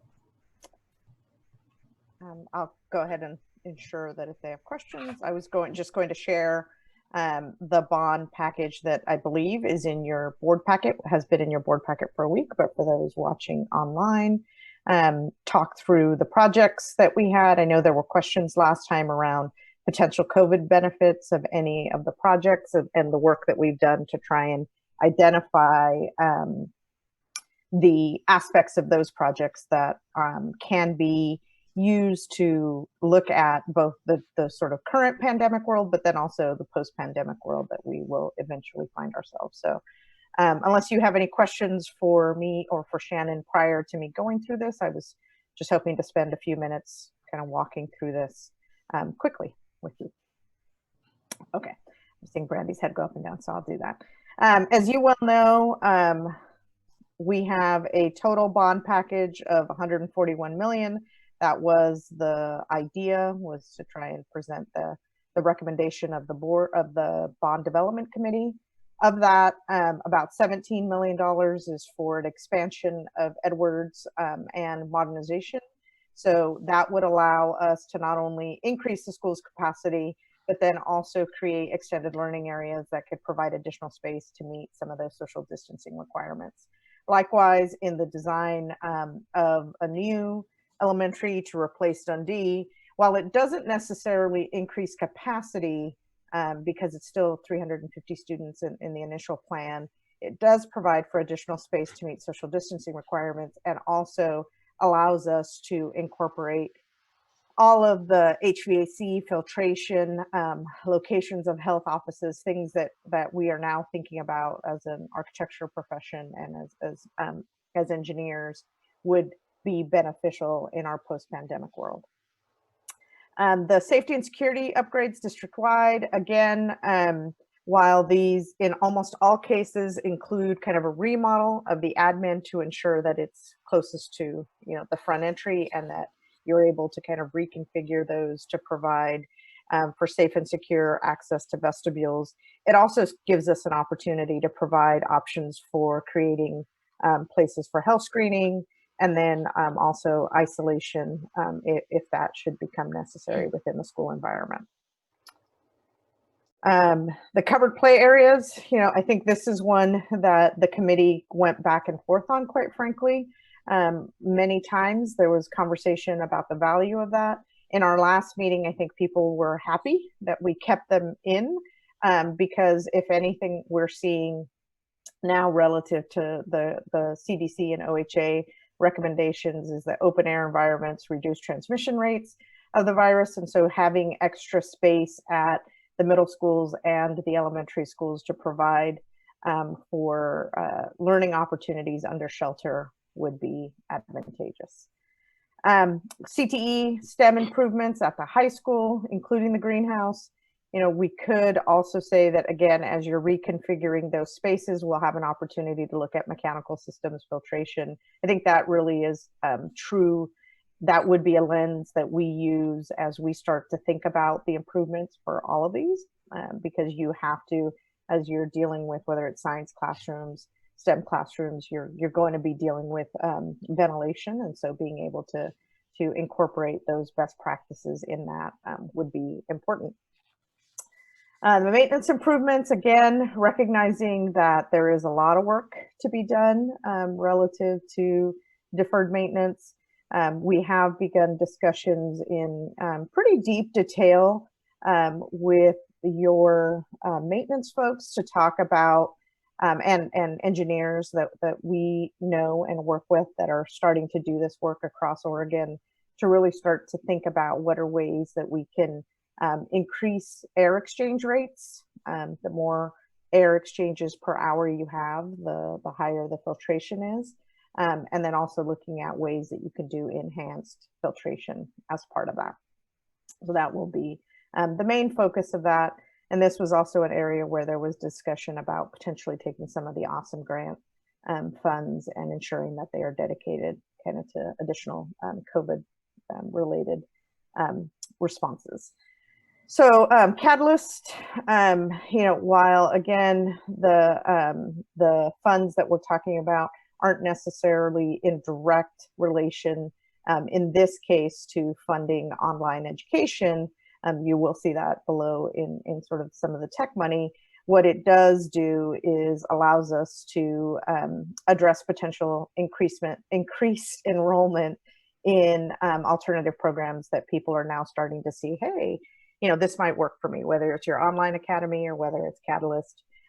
There is money to be able to address that increased demand that maybe people were pretty used to being in a traditional educational system, and now we're looking for some alternatives that will allow you to still keep them in the district. The resiliency and disaster preparedness of about $1.7 million. Again, starting to think about how schools can be community resources, whether that is ensuring that you're able to provide food for those that face food insecurity, in just like you did in this past year to sort of greater capacities. I think that allows you to really kind of get a better leverage point for that. The flexible learning space educational upgrades, again, gives us an opportunity to provide right-sized spaces to disperse students and then meet some of that social distancing requirements across all of your elementary schools, across all of the schools in the district. Again, you'll see here that we have science lab upgrades. Again, as I was saying, even though we didn't note that had specific COVID related impacts, as I was discussing earlier, as we start to do those upgrades, and certainly as we start to think about improved ventilation, those will have an impact. ADA accessibility improvements, obviously much needed focus on gaining entry restrooms, ensuring that you have equitable access to your facilities is of paramount importance, was something that the community and the committee valued. And then finally, the dollars that we have allocated, about $1.3 million, sorry, $2.5 million for technology upgrades, would allow you to basically revamp your head-end system, ensure that as you move towards more digital learning, that you're able to have the infrastructure to support that work across the district, both in your facilities and then in a whatever the future of education looks like, being able to support that both inside your buildings and then within the community. And then finally, the health clinic renovation at the existing high school. Obviously, this is a fairly easy story to tell because it provides direct benefit to the Newberg community and the high school, not only during this pandemic, but then beyond. So with that, you see that we have a total of about $129 million of direct, what we're calling direct costs. Now know that there's also contingency, what we call construction contingency in these numbers as they were estimated. And in addition to that, we're planning for, as Shannon was saying, ensuring that we have a district level contingency to provide for those unknowns, which by the time you then add the bond costs, which are management costs, the cost of selling the bond, permit fees, your architectural and engineering services, all of your program management services, all of those would get you to that grand total of $141 million. So really my intention here was just to provide kind of the package in support of what Shannon presented. I will reiterate what I said last time, was that your bond development committee worked hard and created quite a list of priorities and was able to arrive at this final package as their preferred package. And that is what we're presenting tonight. And we are prepared to answer any questions that you might have. Thank you, Shannon and Karina. I'll open it up to the board. Are there any questions from the board? I didn't have a question, but I did want to say this package represents a culmination of years of community input, beginning first with our long range facilities committee, then rolling into the bond development committee. You know, we've had folks come and make public comment at meetings regarding our facilities, particularly the HVAC at the high school, but also, you know, individual classroom issues have been brought to us. This is vitally important that we approve and move forward with this. You know, the deadline is the 15th, so we really don't have any room to, you know, tinker with this more. But I feel like there's been so much work that's been put into this. This is a package that's ready to go and really is going to benefit the district. Karine? Yes. Could you, yes, Rebecca. could you mention again, if we pass this, we'll have a matching grant or matching funds? Yes. So I believe Nikki presented this last time, that since our original thought of going for this in May, there have been changes across other districts, and Newberg has moved up the line of priority, and so would be guaranteed what's called awesome grants by the matching grants. You have to go for a bond in November, and you have to be successful in winning that. But should you do that, I believe you're guaranteed around 5 million and change, right? Right, Nikki? Yeah, that's correct. It's just over 5 million. So that again is yet another reason to sort of maximize the leverage. I believe the initial ask when the paperwork went in for the awesome grant was about 150 million. So you would be well within your the requirements for that. What would that 5 million be available for? Would it be designated for some particular use, or would it come off the 141, or how would that work? I believe the intention would be, it would not come off the 141. It would be additional resources to the district that you would initially apply to the district contingency, and then allow that to inform it. As you can imagine, Ron, when this bond package was put together, there were a lot of things left on the table. And then not the least of which are additional COVID related improvements. I don't have to imagine them, I remember them. Yeah. So yeah, correct. Some of your community members may not. And so being able to adequately fund those would be the discretion of the district, and also under the advice of a bond oversight committee that would again be part of a citizens group that would be charged with sort of the financial and fiduciary responsibility of ensuring that you're shepherding your district's money in the best way possible.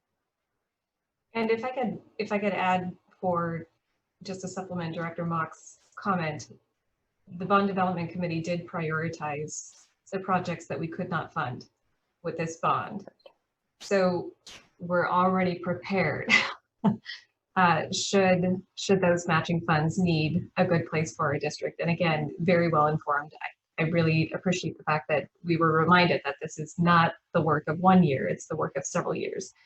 And this has been a very thoughtful process. We're clear on what our values are, what our community stands for, the kind of education and next generation approach that we want to have for our students. So it's a conversation we can say with confidence that we're prepared for. Indeed. Are there any other questions from the board? Okay. My dogs have questions. Sorry about that. They're just lending their support. They can't even vote. All right, sorry. Go ahead, Brian. So it looks like we have a total of $61 million deferred maintenance, and we're taking care of 18 million with this bond. Can you speak to what's in the 43 million that we're leaving out there? You know, I think that the goal of the 18 million was to focus on what we call sort of priority one, the things that are systems that are either failing or that are within the end of their useful life. So that's going to be our priority. The things in your deferred maintenance list. So when a deferred maintenance list is put together, it is literally everything that requires maintenance. Some things don't require maintenance for you're able to identify for 10, for 15 years. You know, you can, for example, look at a roof and say this roof has another 10 years on the warranty, but you still list it on your deferred maintenance list. So they would be everything from architectural finish upgrades, whether it's flooring, wall treatment, roofs. There are things that have not necessarily met the end of their useful life. And those would be the areas that you try to prioritize against, right? So I'm not going to tell you, however, that 61 million, that 18 million will take care of all of your priority 1 and priority 2 items, because it likely won't. This was an area that the committee really struggled with to try to figure out what the right dollar figure was. I think there were folks that wanted to fund it at the full amount, but it would have taken other projects off the list. And so I think it was an area where the committee compromised and said, we're going to find those things that we can do that have the highest need and will have the greatest impact, and do those first, and any other resources we can bring to bear, whether it's through Awesome Grant, bond premiums, to ensure that we really are taking care of the resources that we have and prolonging their life as much as possible was the focus of the work.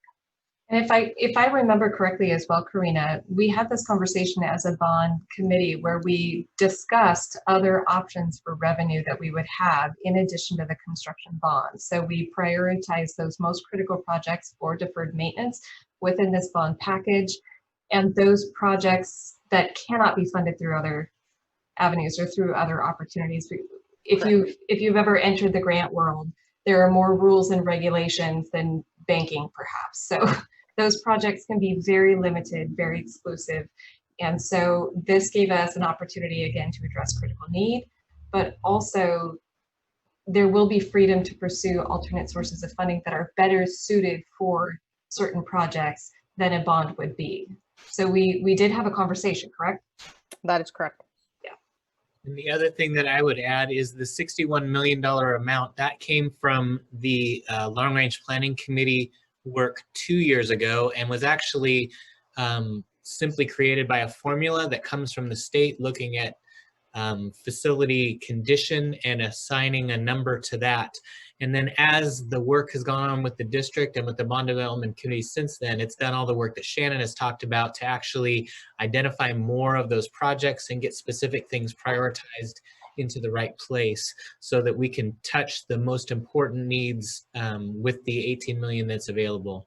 And like Karina said, everyone really wrestled with this because there is obviously a lot of need, and it was trying to find the way of balancing the package according to the values that the group had. And I know that Karina's reminded us a lot of times that with all the work that's gone into this, all of this work before the bond is passed is at a high level, and there continues to be more and more detailed work done by all of these architectural firms and all of these organizations as we hopefully get to the place of passing this bond. So there's a lot of work that has been done and a lot of work still ahead of us.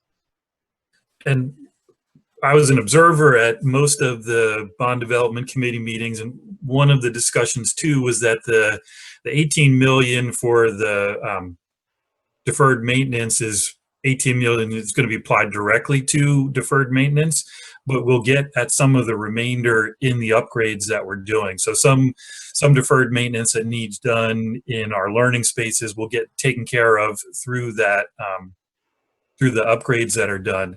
It won't get at all of it, unfortunately, but it will make a big it will have a big impact. That's exactly right. And you're able to leverage and get what we sort of call twofers, right? That there is a system that needs to be upgraded. And as you're looking at, for example, your STEAM improvements, you would be addressing that. So you're able to then say, all right, we don't have to spend that out of our 61 million. Let's focus on those that we do really have to address. Are there any other questions for the board or from the board? I had one more question. Do we have any estimates on how much the taxes associated with this bond package will cost the average Newberg family? Nikki, I believe there were more recent calculations done by Piper Sandler that Nikki shared with us last time, and I want to be sure that I don't want to give out the wrong information. So Nikki, will you remind us dollar per thousand? Right, I believe the most current one is 1.52 per thousand. That's meaning $1.52 per thousand all in. Yeah, so whatever you want to consider an average household, I have not calculated that number, put that number out there, but it's $1.52 per thousand. And it is per thousand of assessed value, which is important for people to remember. Not you know, a real value. Not the real market value, how much you'd sell your house for, but the actual assessed value. So that's and that's been, of course, collared by Measure 5 for many, many years. So it's important to remember that. So when you're looking at your tax statement, two values: one's assessed value, and one is real market value. And it's the $1.52 per thousand of assessed value. And that has changed because we were at, and I think you can correct me if I'm wrong, but we were at $1.99 or $1.98 several months ago, and so the funding stream has changed a bit, and so we're down to $1.52 per thousand of assessed value. If it's helpful for that, I know for Yamhill County residents, we do get a tax statement that's specific to property values where it lists those two figures. It comes in a yellow background. It's mailed out once a year. I save mine in a filing cabinet. So for board members or people in the audience, if you're curious, you can calculate based on that total. So $1.52 on assessed value, not retail value. Right. So for if you were at a $350,000 home, it would be basically 350 times $1.52, which would come up to $532 for the year. And the other thing to remind people is that they are already paying 78 cents per thousand right now. So that amount that Joe just gave is not going to be the increase. That's the total amount. So we'd have to actually figure out what the increase is on that.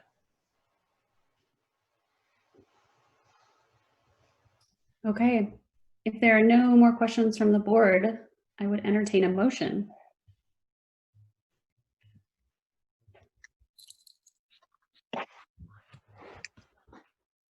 I move that the Newberg School Board of Directors approve the bond title by title only. You might have to read the whole wording. I mean, it does. Greg, what do you think? Because you reworded this for us. Yeah, in the original bond packet, I didn't actually put the title in there, and it feels like we need to say the title if we're approving it by title only. So your revised packet I sent out this afternoon should have that. Okay. Bob, would you like to reword that or have somebody else make the motion? No, I've got the wording here. I move that the Newberg District Board of Directors adopt Resolution 2021-04, Resolution of Newberg School District number 29J, Yamhill, Washington, and Clackamas Counties, Oregon, calling a measure election to submit to the electors of the district the question of contracting general obligation bonded indebtedness in an aggregate principal amount not to exceed $141 million to finance capital costs and related matters by title only. I'll second. Okay. With the motion and the second, is there further discussion?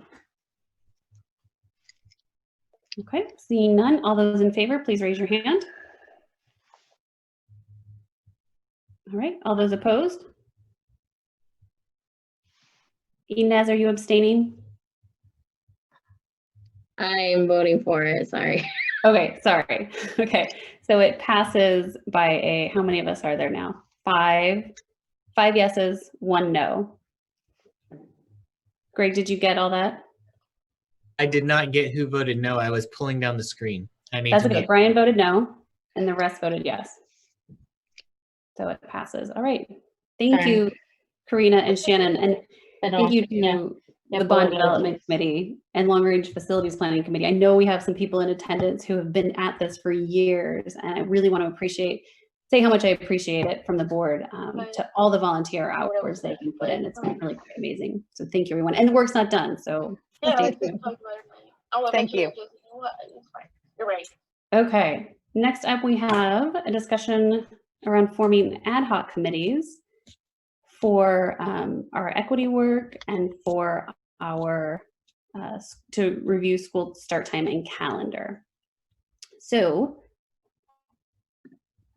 in discussions around those two topics specifically, the first was really the idea that the start time and calendars needs a lot of community input, it needs a lot of research, it needs a lot of study, and that we really as a board feel like an ad hoc committee would be a great way to go about that. And then in regards to the anti-racism work, again, the same principle. This is something that's going to require a lot of input, a lot of stakeholders, a lot of information and study, and it's important that we have representation on these committees of various people throughout the community and the district. So that's how this conversation started. Does anybody have anything to add?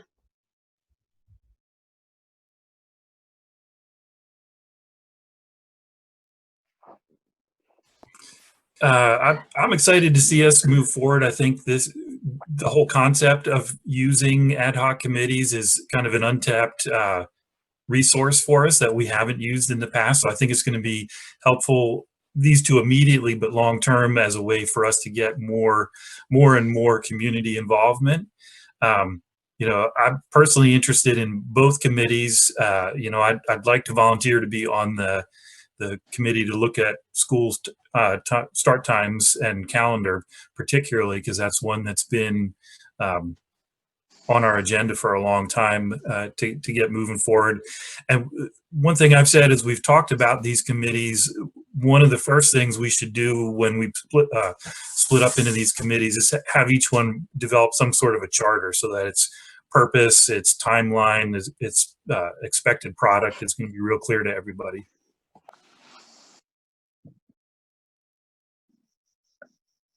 Brandy, I'd like to understand the makeup of the committee. Sure. So we've got a policy around this, policy BCE. It states the chair of the board or the board shall establish ad hoc committees as needed. Once an ad hoc committee is established, the chair shall appoint 2 or 3 board members to serve on the committee. An ad hoc committee may select its chair. So it's a relatively brief and open policy statement, but I think Bob is right that I think once the committees, if we as a board decide that we want to form these 2 committees, once the committees are formed, really stating out what the charter is, what the timeline is, and sort of what the scope of work is will be really important. And then also regular reporting back to the board, right? So that we can all understand. And I think having 2 to 3 members on each committee will also help with that form of communication. I think with these 2 committees specifically, it's going to be really important that they involve parents, that they involve community members, that they involve staff, and then of course the board members. Does that answer your question? Oh, you're still muted, Rebecca. I hope we include students in both of these committees too. Good point. How does the non-board membership of the committee get established? I think that's what we need to decide. I mean, I think reaching out, we could do sort of an open, district-wide announcement and see. I've already had some people volunteer via email saying, hey, I just want to be on one of these committees. I feel passionate about both. I think it's going to be important to reach out to some stakeholders within the community and also recognize that at this specific time, a lot of people are very busy. I mean, there's so much uncertainty and so much that we're asking of parents right now and of staff and everybody. And so, being aware of that as well. And I think we should also talk about potentially how many people we'd like on these committees. And I wasn't a part of organizing the long range facilities committee because I believe that was done by district staff a couple of years ago. But if we could sort of follow that model, I think that could be great too. Yeah, Ron, I agree with that's an important question. Who's going to be on that? How big is it going to be? And I would see that as part of that charter process. Once we assign board members, they would get together and kind of talk about what's a realistic and the most effective makeup of their ad hoc committee that they're working with.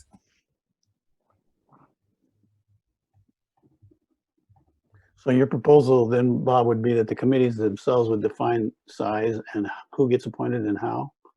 Yeah, and that's a good question. Do we want to have them just move forward on their own, or do we want to require them to come back to the full board to approve the charter that they create before moving forward with, however many community members and such?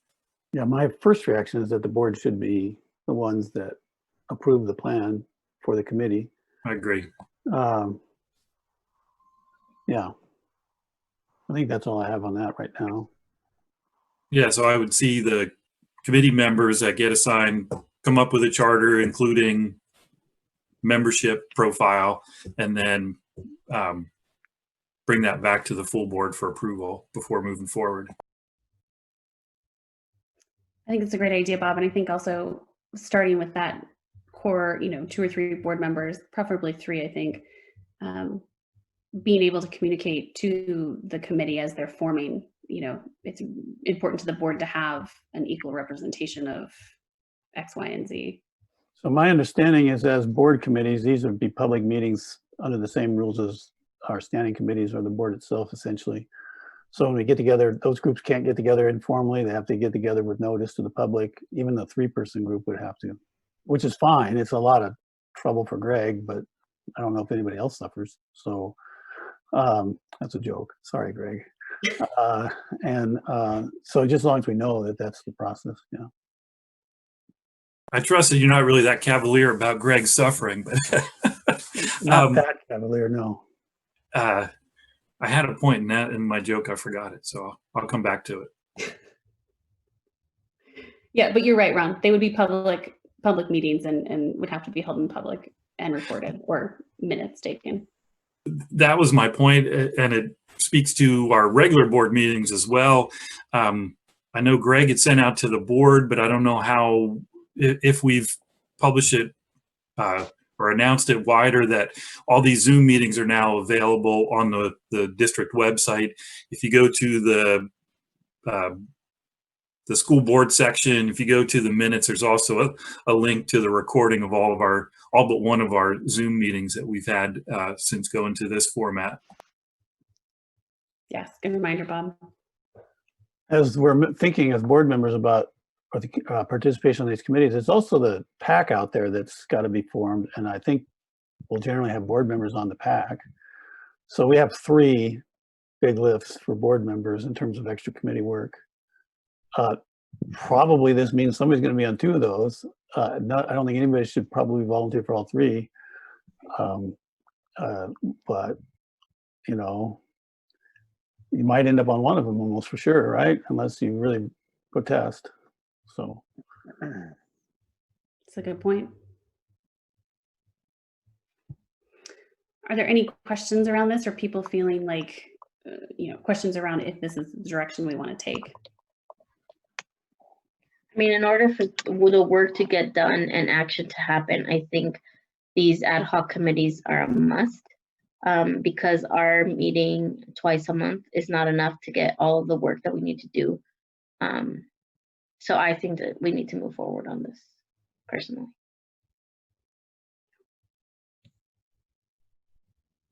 Okay, well then, I think it's, I think it's pretty unanimous that this is from the board wanting to move forward with forming these 2 committees. The next question to me, or to you all, would be, Bob's already said he would like to be on the start time committee, but what other committees are people willing to step up for at this point? Got to get the ball rolling.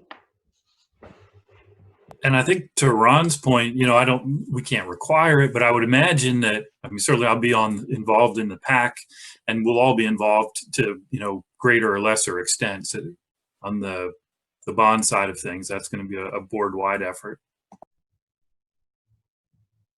Mm-hmm. I mean, I'm very passionate about both the start times and, making sure that our school district is anti-racist, and the bond, of course. So I wouldn't mind being on either of them or multiple of them, wherever you see that you need me. My passion lies in all 3 areas. Great. Rebecca, do you have a a preference? You're Oh, muted, Rebecca. Thank you guys for watching me. Yeah, I have the same preference. I'm passionate about all three, so I'm willing to and I have the time to do all three. Okay. Brian, do you have a preference? I do not have a preference. Okay. Ron? All three of them are attractive, but I don't, at this point, I'm probably available for two of them. So I'm supposed to be looking for work, and I kind of am. And there's one remote possibility out there that if I took it would probably limit me to one of the committees at this point. So I don't know, but if that's not there, then I'd like to serve on two of them where you would see fit. I will say this, and this is, I don't know how people are going to feel about it.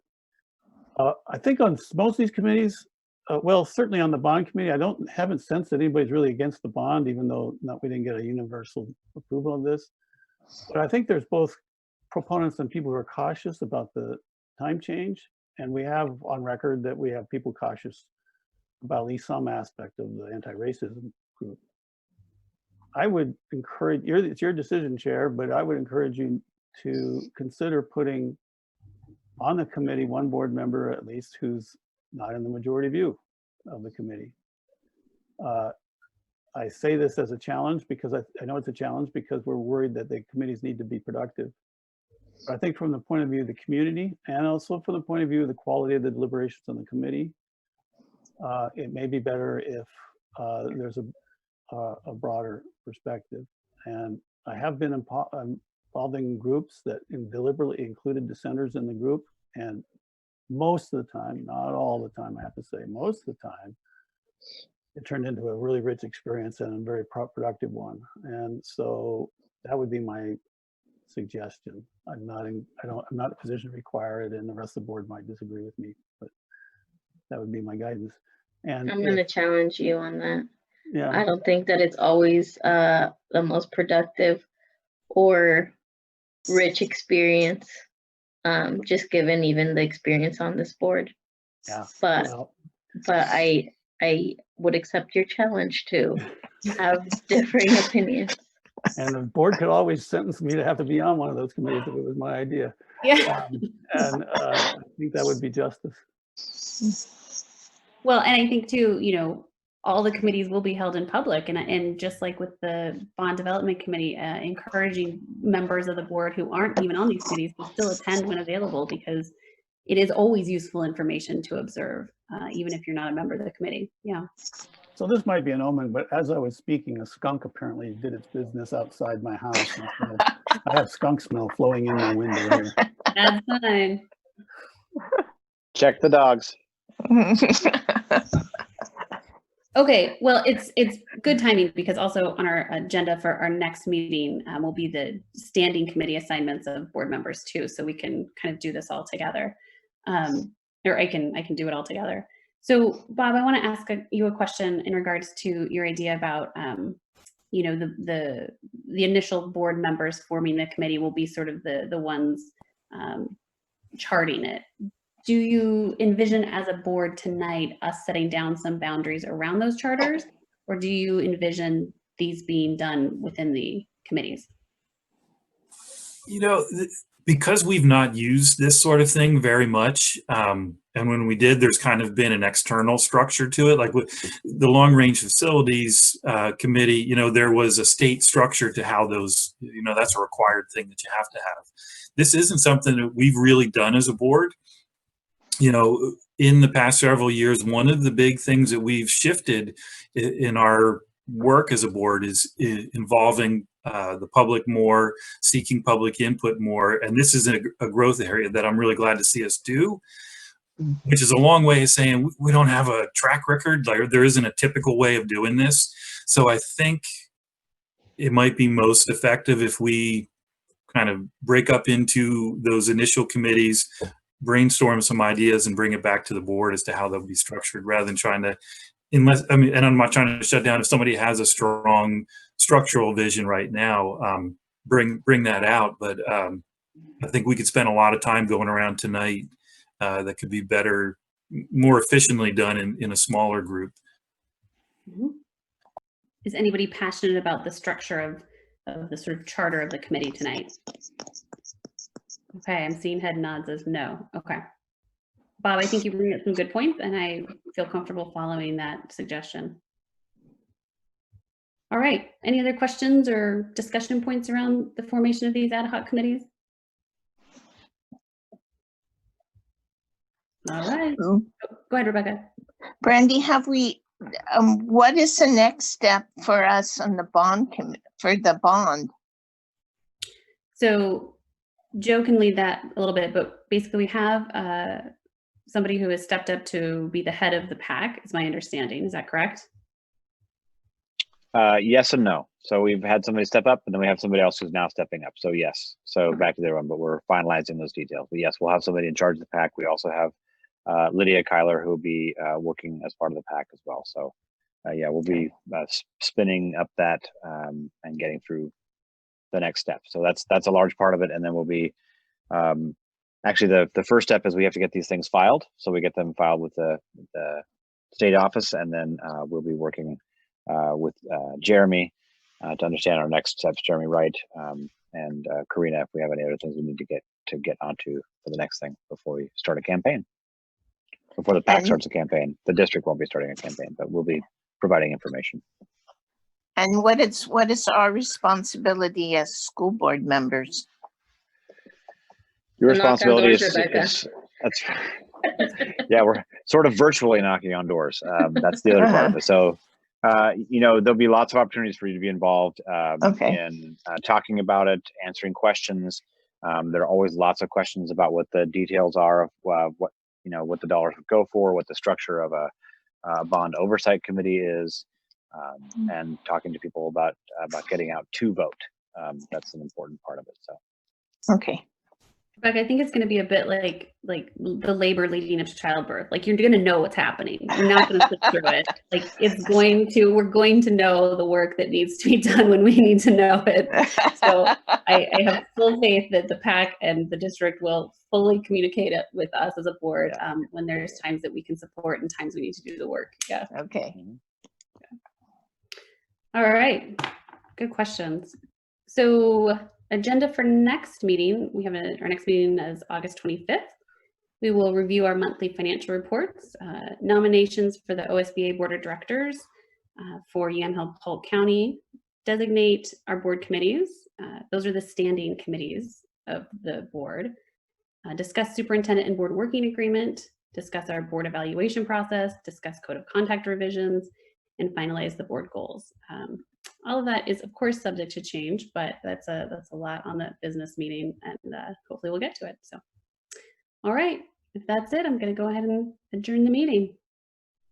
Wait, Rebecca's trying to say something. You're muted. There you go. Do you want us to submit what committees we want to be on? Yes, please. Sorry. Thank you for bringing it up. I would love to hear from board members as to which committees you'd like to serve on this coming year. And also, I emailed all board members today in regard with a few questions with the board goals. So if you could answer that email as well, that would be really helpful. Also, what about the schools? I know we're not able to visit the schools, but if we're going to be assigned a new school. Yeah, that's a good question. And I think bigger question around that is what do we want that to look like? What do we want that to look like this year as board members in our outreach and connection with individual schools? Yeah, so think about that, everyone. And please, if you have ideas around that, include them in the email regarding the goals and also the committees. Yeah. Joe, do you think it would be technologically feasible to allow board members to sit on some classes? Probably not, due to the student privacy concerns. So probably not. I don't know. I can certainly check with our attorneys, but I'm fairly sure that we probably wouldn't be able to do that. Okay. Keep thinking outside the box, though. Yeah, I'll ask because that could be something interesting. All right. Thanks, everyone. And adjourn us at 9:30 exactly. Look at that. Congratulations to all of us. All right. Have a good night. Thanks, everybody.